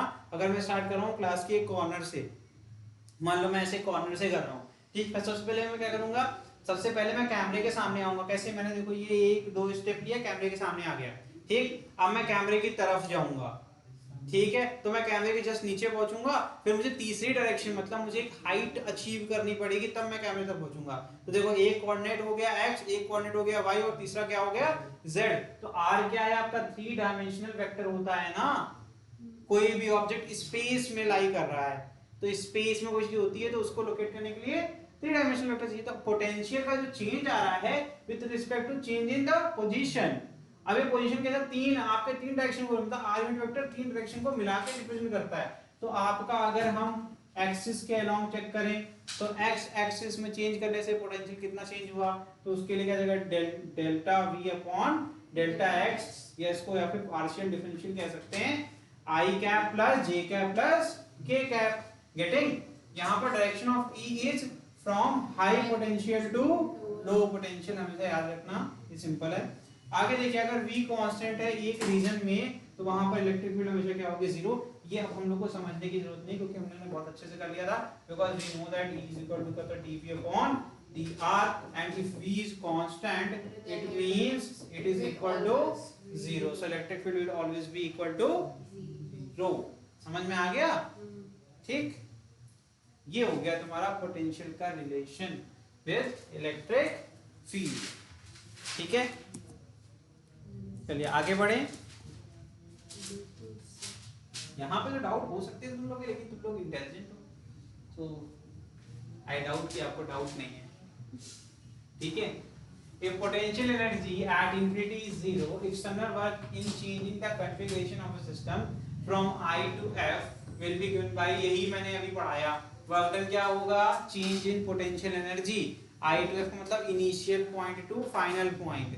पहले जहां शुरू किए जहां पर खत्म किया, क्या करना है, फाइनल पॉइंट पर जो पोटेंशियल एनर्जी है माइनस इनिशियल पॉइंट पर एनर्जी, आपकी एनर्जी है। अगर हम बात करते हैं कि हम असेंबल कर रहे हैं किसी गिवन चार्ज को सिस्टम में, तो इन्फिनिटी से अगर लेके आ रहे हैं तो इन्फिनिटी पे क्या होगा, पोटेंशियल 0, और फाइनल पे क्या होगा, uf। तो इसका मतलब है कि w की वैल्यू किसके बराबर होगी, uf की। अगर हम डिसेंबल कर रहे हैं, मतलब अब तोड़ रहे हैं पूरे सिस्टम को, तो अब मैं जब तोड़ूंगा तो पहले क्या करूंगा भाई, स्टार्टिंग कहां से करूंगा, जो पॉइंट आर है, जैसे मान लो ये है आपका चार्ज Q और मैंने इस Q0 को ब्रिंग किया था, इसके पास लेके आया था, इन्फिनिटी से लेके आया था, तो पहले वाला केस कौन सा हो जाएगा, ये वाला है ना। अब बाद में जब डिसेंबल करा मतलब अब मैं तोड़ूंगा तो मैं शुरू कहां से करूंगा, आर पोजीशन से, और खत्म कहां करूंगा, इन्फिनिटी पे। तो इसका मतलब है फाइनल पॉइंट कहां है, इन्फिनिटी पे, और इनिशियल कहां है, आर पे। अब क्या हो जाएगा, यही formula, UF is 0, UF 0 minus UI, क्या आ जाएगा आंसर, माइनस यूआई। समझ गए, डिसेंबलिंग में हमेशा नेगेटिव क्यों आता है। तो अगर EV is the smallest particle unit of energy used in atomic and nuclear physics, then 1 electron volt will be equal to 1.6 into 10 to the power minus 19 joule। समझ में आ गया। पोटेंशियल, ये सब आपका कंक्लूजन है, दीज आर इंपॉर्टेंट पॉइंट जो हम लोग ने पढ़ा है उसी का कंक्लूजन होता है ये नोट का हमेशा, यहाँ इसलिए लिखा भी हुआ है, क्या रिमेंबर रखना है। Potential is theoretically 0 at infinity. Practically, we consider it 0 on the Earth surface. Potential on Earth is assumed to be 0 as it is large conductor and its potential is more or less constant in relation to finite charge given to a or taken from it. इतनी बड़ी धरती कितना charge दीजिएगा, है ना। तो उस case में हम क्या मान के चलते हैं, इन्फिनिटी हमारे लिए क्या है भाई, अर्थ का surface. The direction of electric field is from region of higher electric potential to region of lower, irrespective of the charge configuration. If one move in direction of E, electric potential क्या करेगा, decrease करेगा, क्योंकि electric field direction जाएंगे तो हम centre से बहुत दूर चले जाएंगे, जब दूर चले जाएंगे तो पोटेंशियल क्या करेगा, डिक्रीज कर जाएगा, ठीक है। और अगर if one moves in the direction opposite to electric field, the potential will increase, क्योंकि सेंटर की तरफ जा रहे हैं, सेंटर की तरफ जाएंगे तो इंक्रीज करेगा, क्योंकि स्मॉल आर आपका डिक्रीज करेगा। आपने अभी पढ़ा ना फॉर्मूला क्या होता है, V is equal to KQ upon R, R decrease करेगा तो पोटेंशियल इंक्रीज करेगा। Electric potential is the same at all point in region where E is equal to 0. Equipotential surface क्या होता है, needed not to be physical surface, any imaginary surface over which the electric field is perpendicular to it everywhere is called equipotential Gauss law में शायद हम लोग ने ये चीजें ध्यान से पढ़ी होती, तो वहां पर कुछ ऐसा ही होगा, ठीक है। लेकिन सिर्फ उस सरफेस का एंड लेंगे जहां पर परपेंडिकुलर होगी electric field. Equipotential surface are closely spaced where electric field intensity is large and widely spaced where electric field intensity is small. समझ में आया, बहुत क्लोजली स्पेस होते हैं, ठीक है। और यहाँ पे इलेक्ट्रिक फील्ड इंटेंसिटी क्या है, लार्ज है और ज्यादा से ज्यादा स्पेस पे है। अगर ज्यादा स्पेस में रहेगा तो इलेक्ट्रिक फील्ड इंटेंसिटी क्या हो जाएगी, मतलब आपको सीधी सीधी बात समझे अगर, तो अगर करीब हो जाएगी, ध्यान समझना, एक पहला सरफेस है, देखो ध्यान से, ये प्लेन वाला बना रहा हूं, उसके पीछे ये दूसरा है, अब मैंने साइड से कर दिया, दिख रहा है तुम्हें गैप। अब अगर ये करीब करीब होगा तो कौन सा वाला, जब लार्ज फील्ड है, ठीक, गैप आ रहा है तो क्यों, क्योंकि आपको जो फीड मिल रहा है इलेक्ट्रिक फील्ड का वो कमजोर है, तो क्या हो रहा है, इसीलिए स्पेस आपका स्मॉल है, ज्यादा है ना, ज्यादा स्पेस तो वीक फील्ड, कम स्पेस तो, अब देखो एक आपका क्लासरूम का गेट है, 100 लोग एक साथ आ रहे हैं, तो स्पेसिंग क्या होगी, ज्यादा और कम होगी, ज्यादा होगी, आउट हो गया। Electric field must be zero within an equipotential volume. आगे देखिए, different equipotential surface due to point charge whose potential differ by a constant amount से 1 volt are not equi space. तो जिसका पोटेंशियल डिफर कर रहा है, देखो 1 volt से, तो वहां पर इक्वी स्पेस नहीं है। Two equipotential surface never intersect, कभी टकराते ही नहीं है, ठीक है, इनके बीच में हमेशा एक गैप रहेगा और यूनिफॉर्म गैप रहेगा सारे सरफेस के बीच में। When we place a charged conductor inside a hollow conductor and connect them with a conducting wire, the charge will be completely transferred from inner conductor to the outer conductor. उसका reason समझ में आ रहा है, higher potential से lower potential, ठीक है। एक hollow conductor था और अपने चार्ज कंडक्टर को अंदर रख दिया, तो अंदर से सारा चार्ज कहाँ जाएगा, बाहर, और अब क्या बन गया, ये शेल की तरह काम करने लगेगा, समझ गए। तो इसकी बड़ी खींच हाँ खींच लीजिए।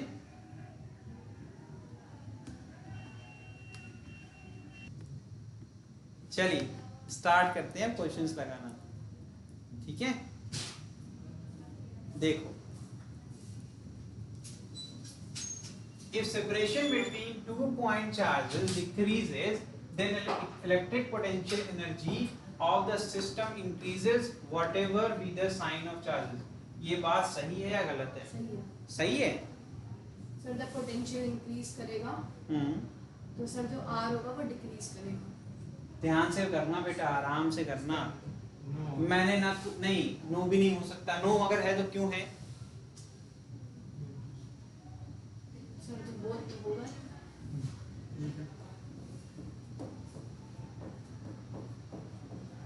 इट डिपेंड्स अपॉन द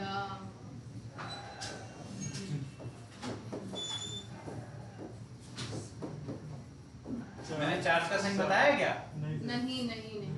हाँ मतलब जब इतना सब हम लोग ने पढ़ा और स्टार्टिंग से ही सीखा कि चार्ज के नेचर पर डिपेंड करता है कि पॉजिटिव होगा या नेगेटिव होगा। तो जब आपको नहीं पता है तो आप कैसे कंक्लूड कर रहे हैं? It totally depends upon the sign of charge, it may increase और डिक्रीज। ठीक है, सिंपल। यहां लिख सकते हैं इट मे इंक्रीज और डिक्रीज। ठीक है, समझ में आया कुछ? हाँ सर। नेक्स्ट अब सवाल करो तो बेकार से सवाल। If the electric potential energy of the given system is positive, ठीक, मैंने ये पॉजिटिव बताया है तो कुछ दिमाग आप लगा लेना, ठीक है। Then prove that 2q is greater than 3 times of small q। जल्दी से बताओ, सिस्टम आपके सामने है। Twice of capital Q is greater than thrice of small q। और ये फिगर आपको सिर्फ नेचर बता रहा है और आपको अच्छे से पता होना चाहिए potential energy follows what? Follows superposition principle. Follow करेगा कि नहीं करेगा? करेगा ना। तो इंडिविजुअल चार्ज हैं आपके, देख लो, अब कुछ दिमाग लगाओ।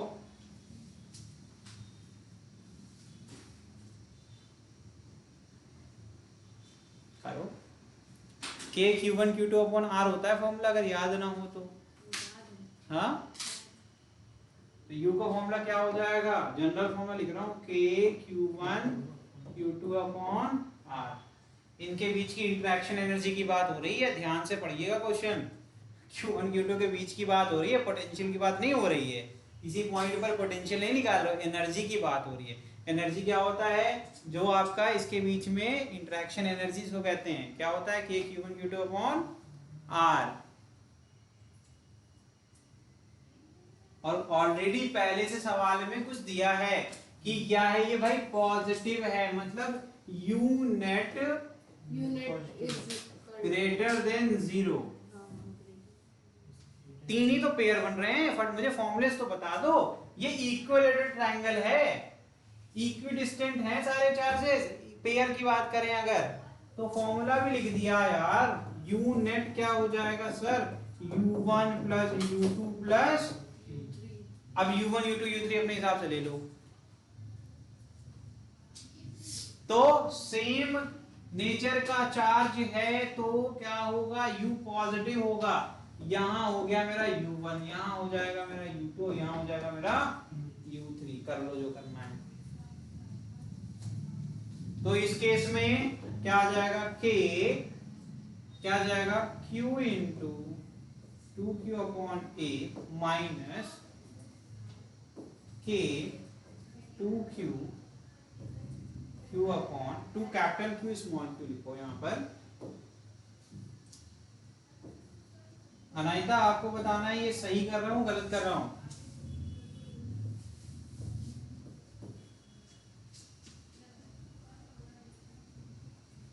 अब कर लें सॉल्व। तीनों में के कैपिटल क्यू अपॉन ए को कॉमन लिया जा सकता है।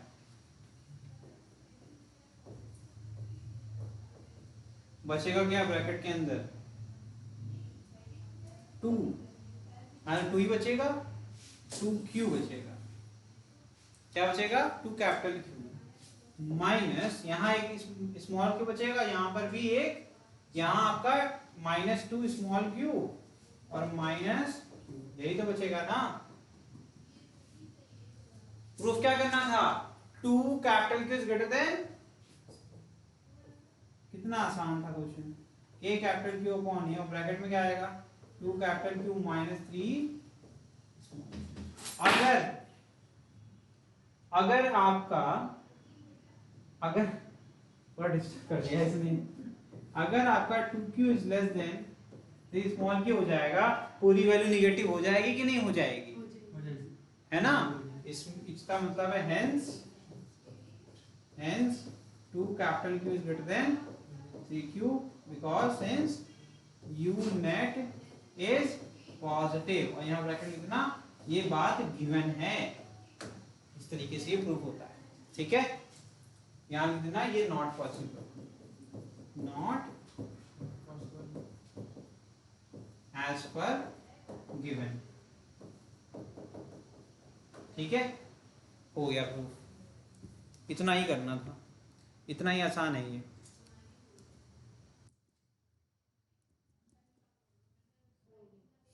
ठीक है, लिखें, जल्दी लिखें।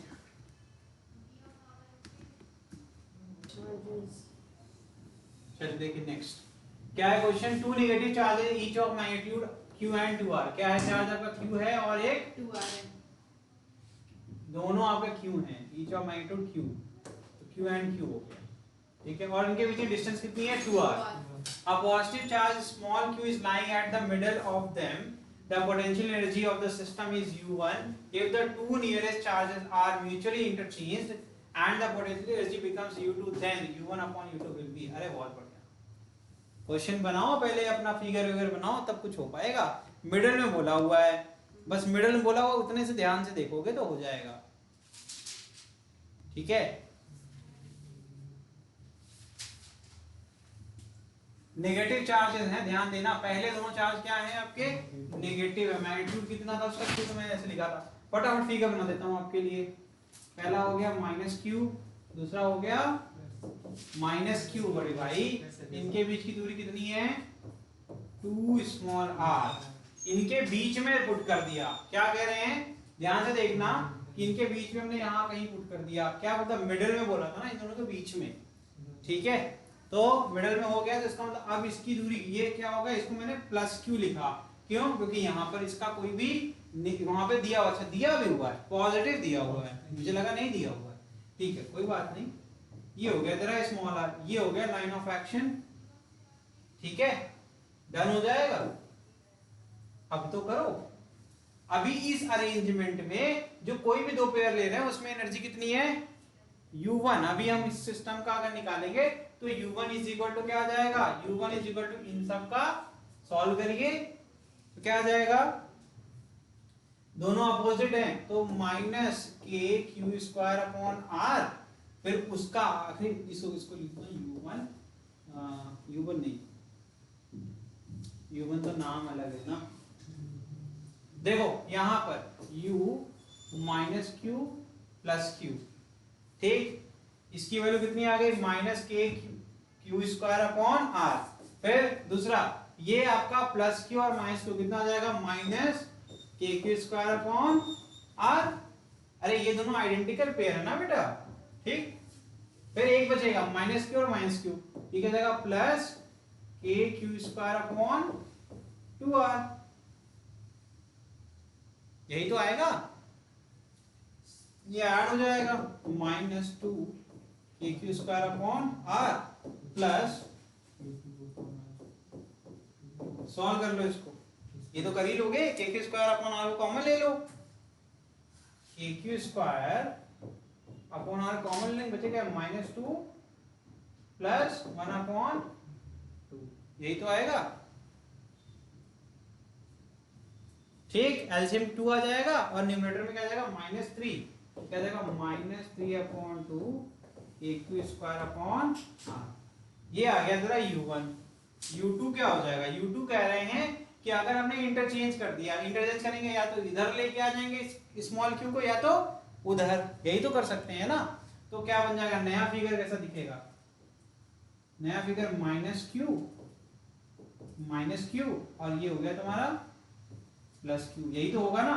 ये दूरी, ये हो गया लाइन ऑफ एक्शन, ये इनके बीच की दूरी।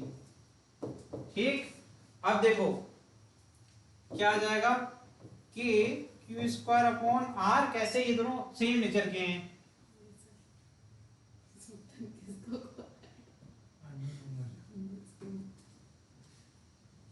KQ स्क्वायर अपॉन r, फिर अगला pair -q + q -KQ square upon r, ये कैंसिल आउट हो गया अभी के अभी।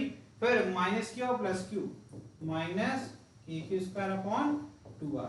ठीक है, इसका आंसर कितना आ गया, U2 कितना आ गया -KQ स्क्वायर अपॉन 2r।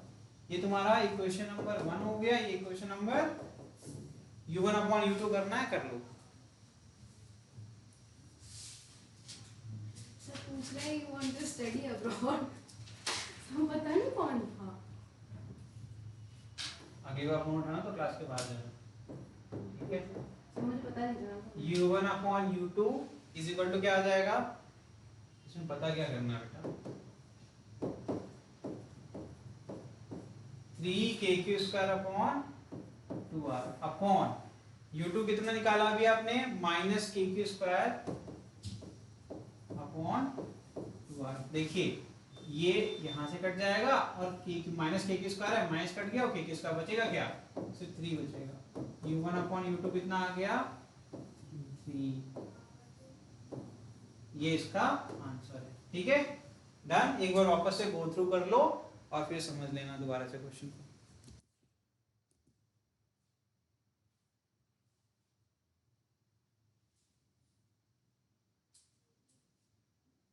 ठीक है, इज इट क्लियर। तो U1 अपॉन U2 कितना आ गया, यहाँ पर आंसर कितना आएगा, will be equal to 3। Simple है, क्वेश्चन को अगर 2 बार ढंग से पढ़ोगे you will get the arrangement कि हुआ कैसे। ठीक है, शिवांश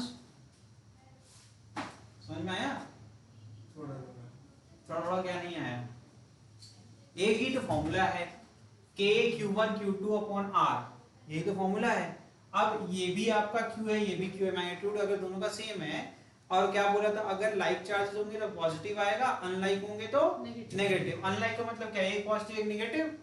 तो अब इनके बीच की दूरी कितनी है r, q -q * q करोगे तो क्या आएगा, -q स्क्वायर ही तो आएगा।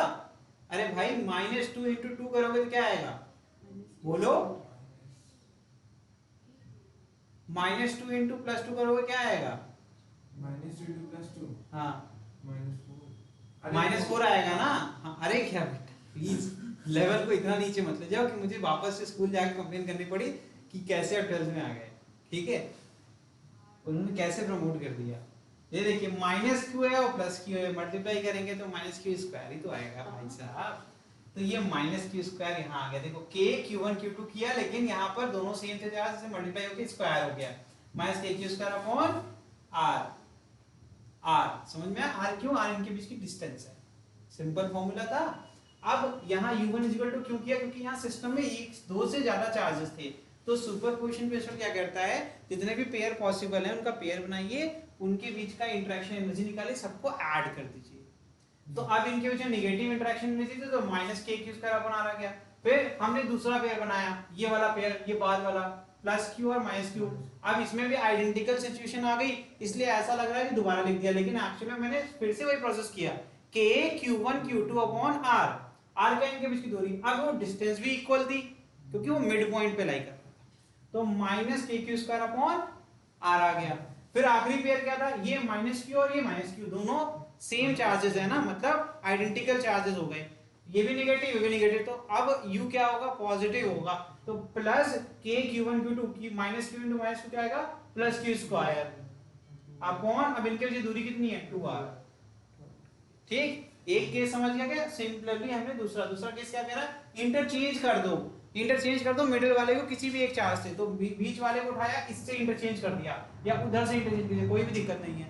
तो जब इंटरचेंज करेंगे तो ये उधर चला गया, तो ये -q कहां गया, बीच में। देखो ये पहला वाला अपनी जगह पर है, दूसरा वाला अब ये -q बन गया और इधर +q। फिर से सेम एक्टिविटी करेंगे, u2 निकल जाएगा। फिर u1/u2 की वैल्यू को डिवाइड करना था, रेशियो निकालना था, डिवाइड कर दिया, तो ये कितना आ गया, 3 आ गया। बस यही किया, ठीक है। आगे बढ़े बॉस। चलो देखो अब ये क्वेश्चन देखो, दिखने में बड़ा खतरनाक है, लग के कुछ नहीं करना है। इलेक्ट्रॉन गन का काम है सिर्फ इलेक्ट्रॉन को एमिट करना, दैट्स इट। क्या है, इलेक्ट्रॉन गन का काम है इलेक्ट्रॉन को एमिट करना, इससे ज्यादा इसमें कुछ देखना नहीं है, सिर्फ आपको डराने के लिए। एज इन फिगर, अगर सिग्मा क्या है भाई, इसकी क्या है भाई, surface charge density. Surface charge density क्या होता है, sigma is equal to q upon surface का एरिया। तो एरिया होगा ना इस मेटल प्लेट का। रेक्टेंगुलर स्लैब दिख रही है कि नहीं दिख रही है तुम्हें? कह रहे हैं कैलकुलेट करिए distance such that electron strikes the plate with 0 velocity. मतलब जब इस पे ये टकराए तो उसकी वेलोसिटी कितनी हो जाए, 0। अब बताओ जरा, करो क्वेश्चन। ये तो दिखने में ही बहुत डरावना है ना, क्लोज टू इम्पॉसिबल है आपके लिए, लेकिन आप कर लेंगे, ठीक है।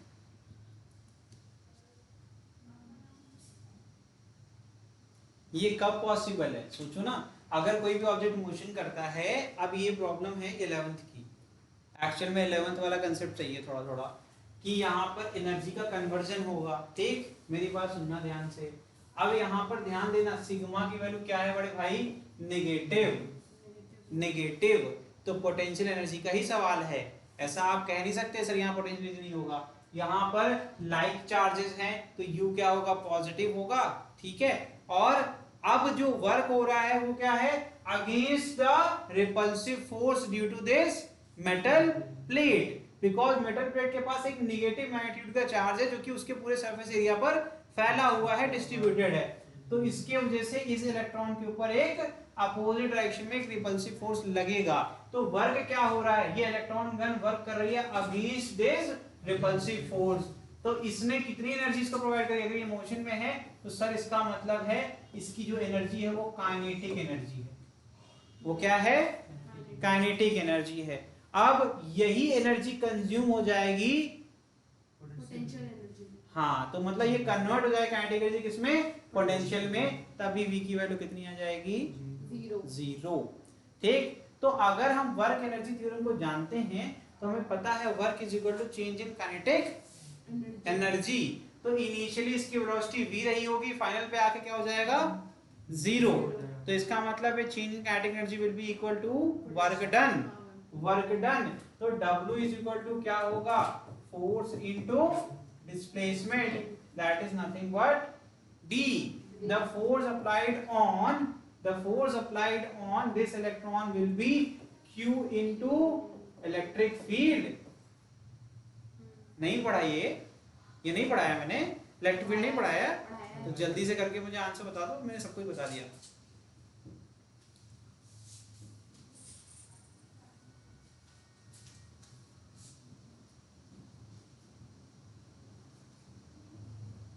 चलिए आगे जल्दी से करिए क्वेश्चन।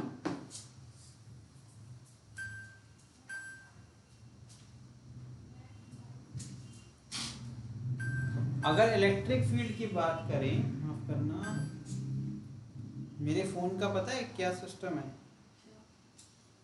ये OnePlus वालों ने इतना कबाड़ कर रखा है कि अगर फोन आपका ऐसे उल्टा करके रख दो तो डिस्टर्ब नहीं करेगा वो। गलती से अगर आपने ऐसे उठा दिया तो जितने भी नोटिफिकेशन आएंगे सब खट खट खट। अभी देखो वही हो गया ना, शांत हो गया। अभी इसको ऐसे कर देंगे तो सब T T T T T T करके एक साथ आएंगे। ये अब चलो अच्छा बताओ, इलेक्ट्रिक फील्ड अगर हम निकालें, इस इलेक्ट्रिक फील्ड क्या होगी इस बार की वजह से, जल्दी से बताओ, इलेक्ट्रॉन के ऊपर। यही तो नहीं समझ में आ रहा है। ये क्यों नहीं आ रहा है, क्योंकि पढ़ा नहीं है इलेक्ट्रिक फील्ड वाला केस। ये केस आपके क्लास में डिस्कशन में है। अरे लीव द इलेक्ट्रॉन, छोड़ दो इलेक्ट्रॉन को आप।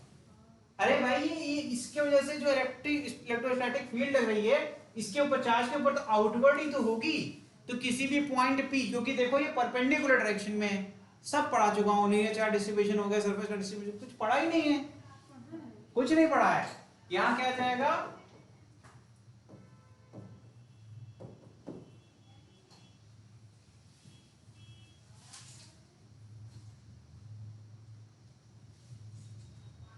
अभी भी नहीं कर पाओगे तो ध्यान देना, मत करना,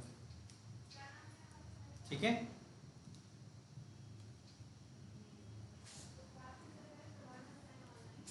और अभी भी आप इसमें रोने वाले हैं कि सर ये नहीं दिया हुआ, तो वर्क डन क्या, यही तो आपका kinetic change in kinetic energy है, तो ये ई के मैं लिख दूं, क्योंकि देखो अभी सुनते जाना ध्यान से, अभी आप तुरंत लड़ने वाले हो, तो अगर चेंज इन काइनेटिक मैं कहूंगा भाई इनिशियल वाली काइनेटिक की तो बचेगी, फाइनल वाली तो जीरो है, फाइनल काइनेटिक एनर्जी क्योंकि वेलोसिटी जीरो हो गई, और अगर नहीं याद है तो काइनेटिक एनर्जी का फॉर्मूला होता है हाफ mv स्क्वायर, जब v जीरो तो एनर्जी जीरो, तो इसके केस में मतलब यहां से यहां तक चेंज जो आएगा वो ek के बराबर ही तो होगा, ये काइनेटिक एनर्जी तो है इनिशियल वाली, तो मैं वर्क को लिख सकता हूं, वर्क एनर्जी थ्योरम के हिसाब से क्या होता है, work is equal to change in kinetic energy, यही तो होता है बड़े भाई। मैंने वर्क एनर्जी थ्योरम यूज कर लिया, अब कर लो, d इज इक्वल टू क्या आ जाएगा, d तो निकालना था, क्या जाएगा, e के epsilon not upon q into, सारी वैल्यूज पुट कर डालो, सारी वैल्यूज पुट कर डालना, ऊपर इलेक्ट्रॉन वोल्ट में वो एनर्जी दी हुई है बड़े भाई 100 इलेक्ट्रॉन वोल्ट, वो ई के दिया हुआ है, अगर ना कर पाओ इसलिए मैंने बता दिया। सर वो तो पता ही था, अच्छा लिखा हुआ है वहाँ पे नहीं लिखा है कि जल्दी छापो फिर, Q की वैल्यू कितनी है, Q की वैल्यू लिखनी है, Q की वैल्यू सबर करके लिखना, इतनी जल्दीबाजी मत कर देना, ये ठीक है, वहां पर इलेक्ट्रॉन है, इलेक्ट्रॉन, इलेक्ट्रॉन का अपोजिट है, तो यहाँ सिग्मा, यहाँ पर क्या आ जाएगा, E आ जाएगा ना, देन E के into epsilon not upon E sigma, ठीक है, छोटा ही थी इसमें, छोटा ही चार्ज है बॉस, अच्छा हाँ तो वहाँ पे बोले नहीं छोड़ दो मैंने छोड़ दिया, इसी के ऊपर तो लग रहा है ना, इसके ऊपर लग रहा है ना, इलेक्ट्रिक फील्ड क्या होती थी, फोर्स पर यूनिट चार्ज, जिस बेचारे चार्ज के ऊपर ये बरस रहा है इलेक्ट्रिक फील्ड, वो चार्ज कौन सा है, यही सामने लिखा हुआ है, गलती हो गई मुझसे, यहाँ निगेटिव, अब ये निगेटिव मत पुट कर देना, क्यों नहीं करेंगे, क्योंकि डी निकाल रहे हैं, डी क्या होता है, distance, distance is never negative, तो वैसे भी अगर पुट भी कर दोगे तुम, फिर भी महात्मा हो, तो क्वेश्चन बनाते टाइम बड़ा ध्यान दिया गया है कि निगेटिव यहाँ डाल दिया, और फिर ये भी negative, negative negative automatically positive हो जाएगा, तो आप जैसे महानुभावों के लिए ये सब कुछ इंतजाम किया गया है। अब बस वैल्यू पुट करके कृपया करके मुझे आंसर बता दें, ताकि मैं आराम से जो है परम धाम पे जा सकूं, ठीक है।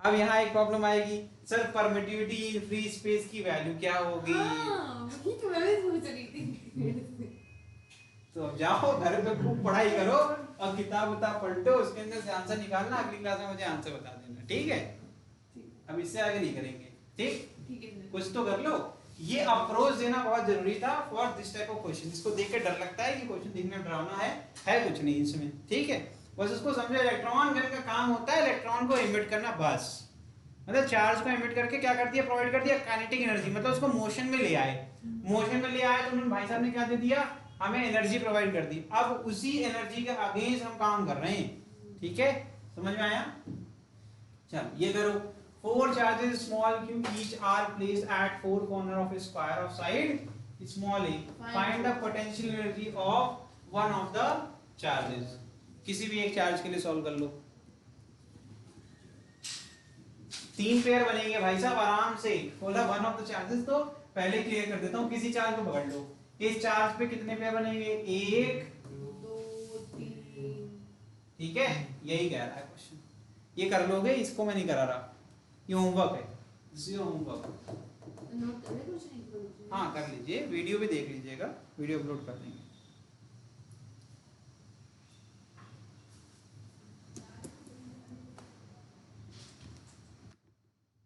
What happened?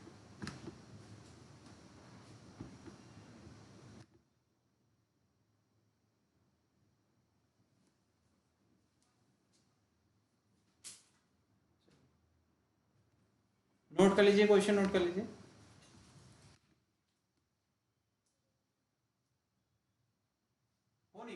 सारे क्वेश्चन आज काफ़ी क्वेश्चंस लेके आया था मैं। चलो कोई बात नहीं, अगली क्लास में करा देंगे। ठीक है, अगली क्लास में, लेकिन ये चैप्टर खत्म होने के 90% चांसेस है। आप लोगों को लिखवाते भी है ना, इसलिए सेशन लंबा हो जाता है। साथ साथ में लिखें अगर आप। ठीक है, यहीं पर क्लास को एंड करते हैं। तो आज के लिए इतना ही। अब हम लोग मिलेंगे अगली क्लास में। अभी क्लास एंड करूंगा तो आप नोट कर लेंगे उसके बाद। ठीक है, थैंक यू। लेकिन रिकॉर्डिंग यहीं पर एंड करते हैं। ठीक है, ओके, ठीक है।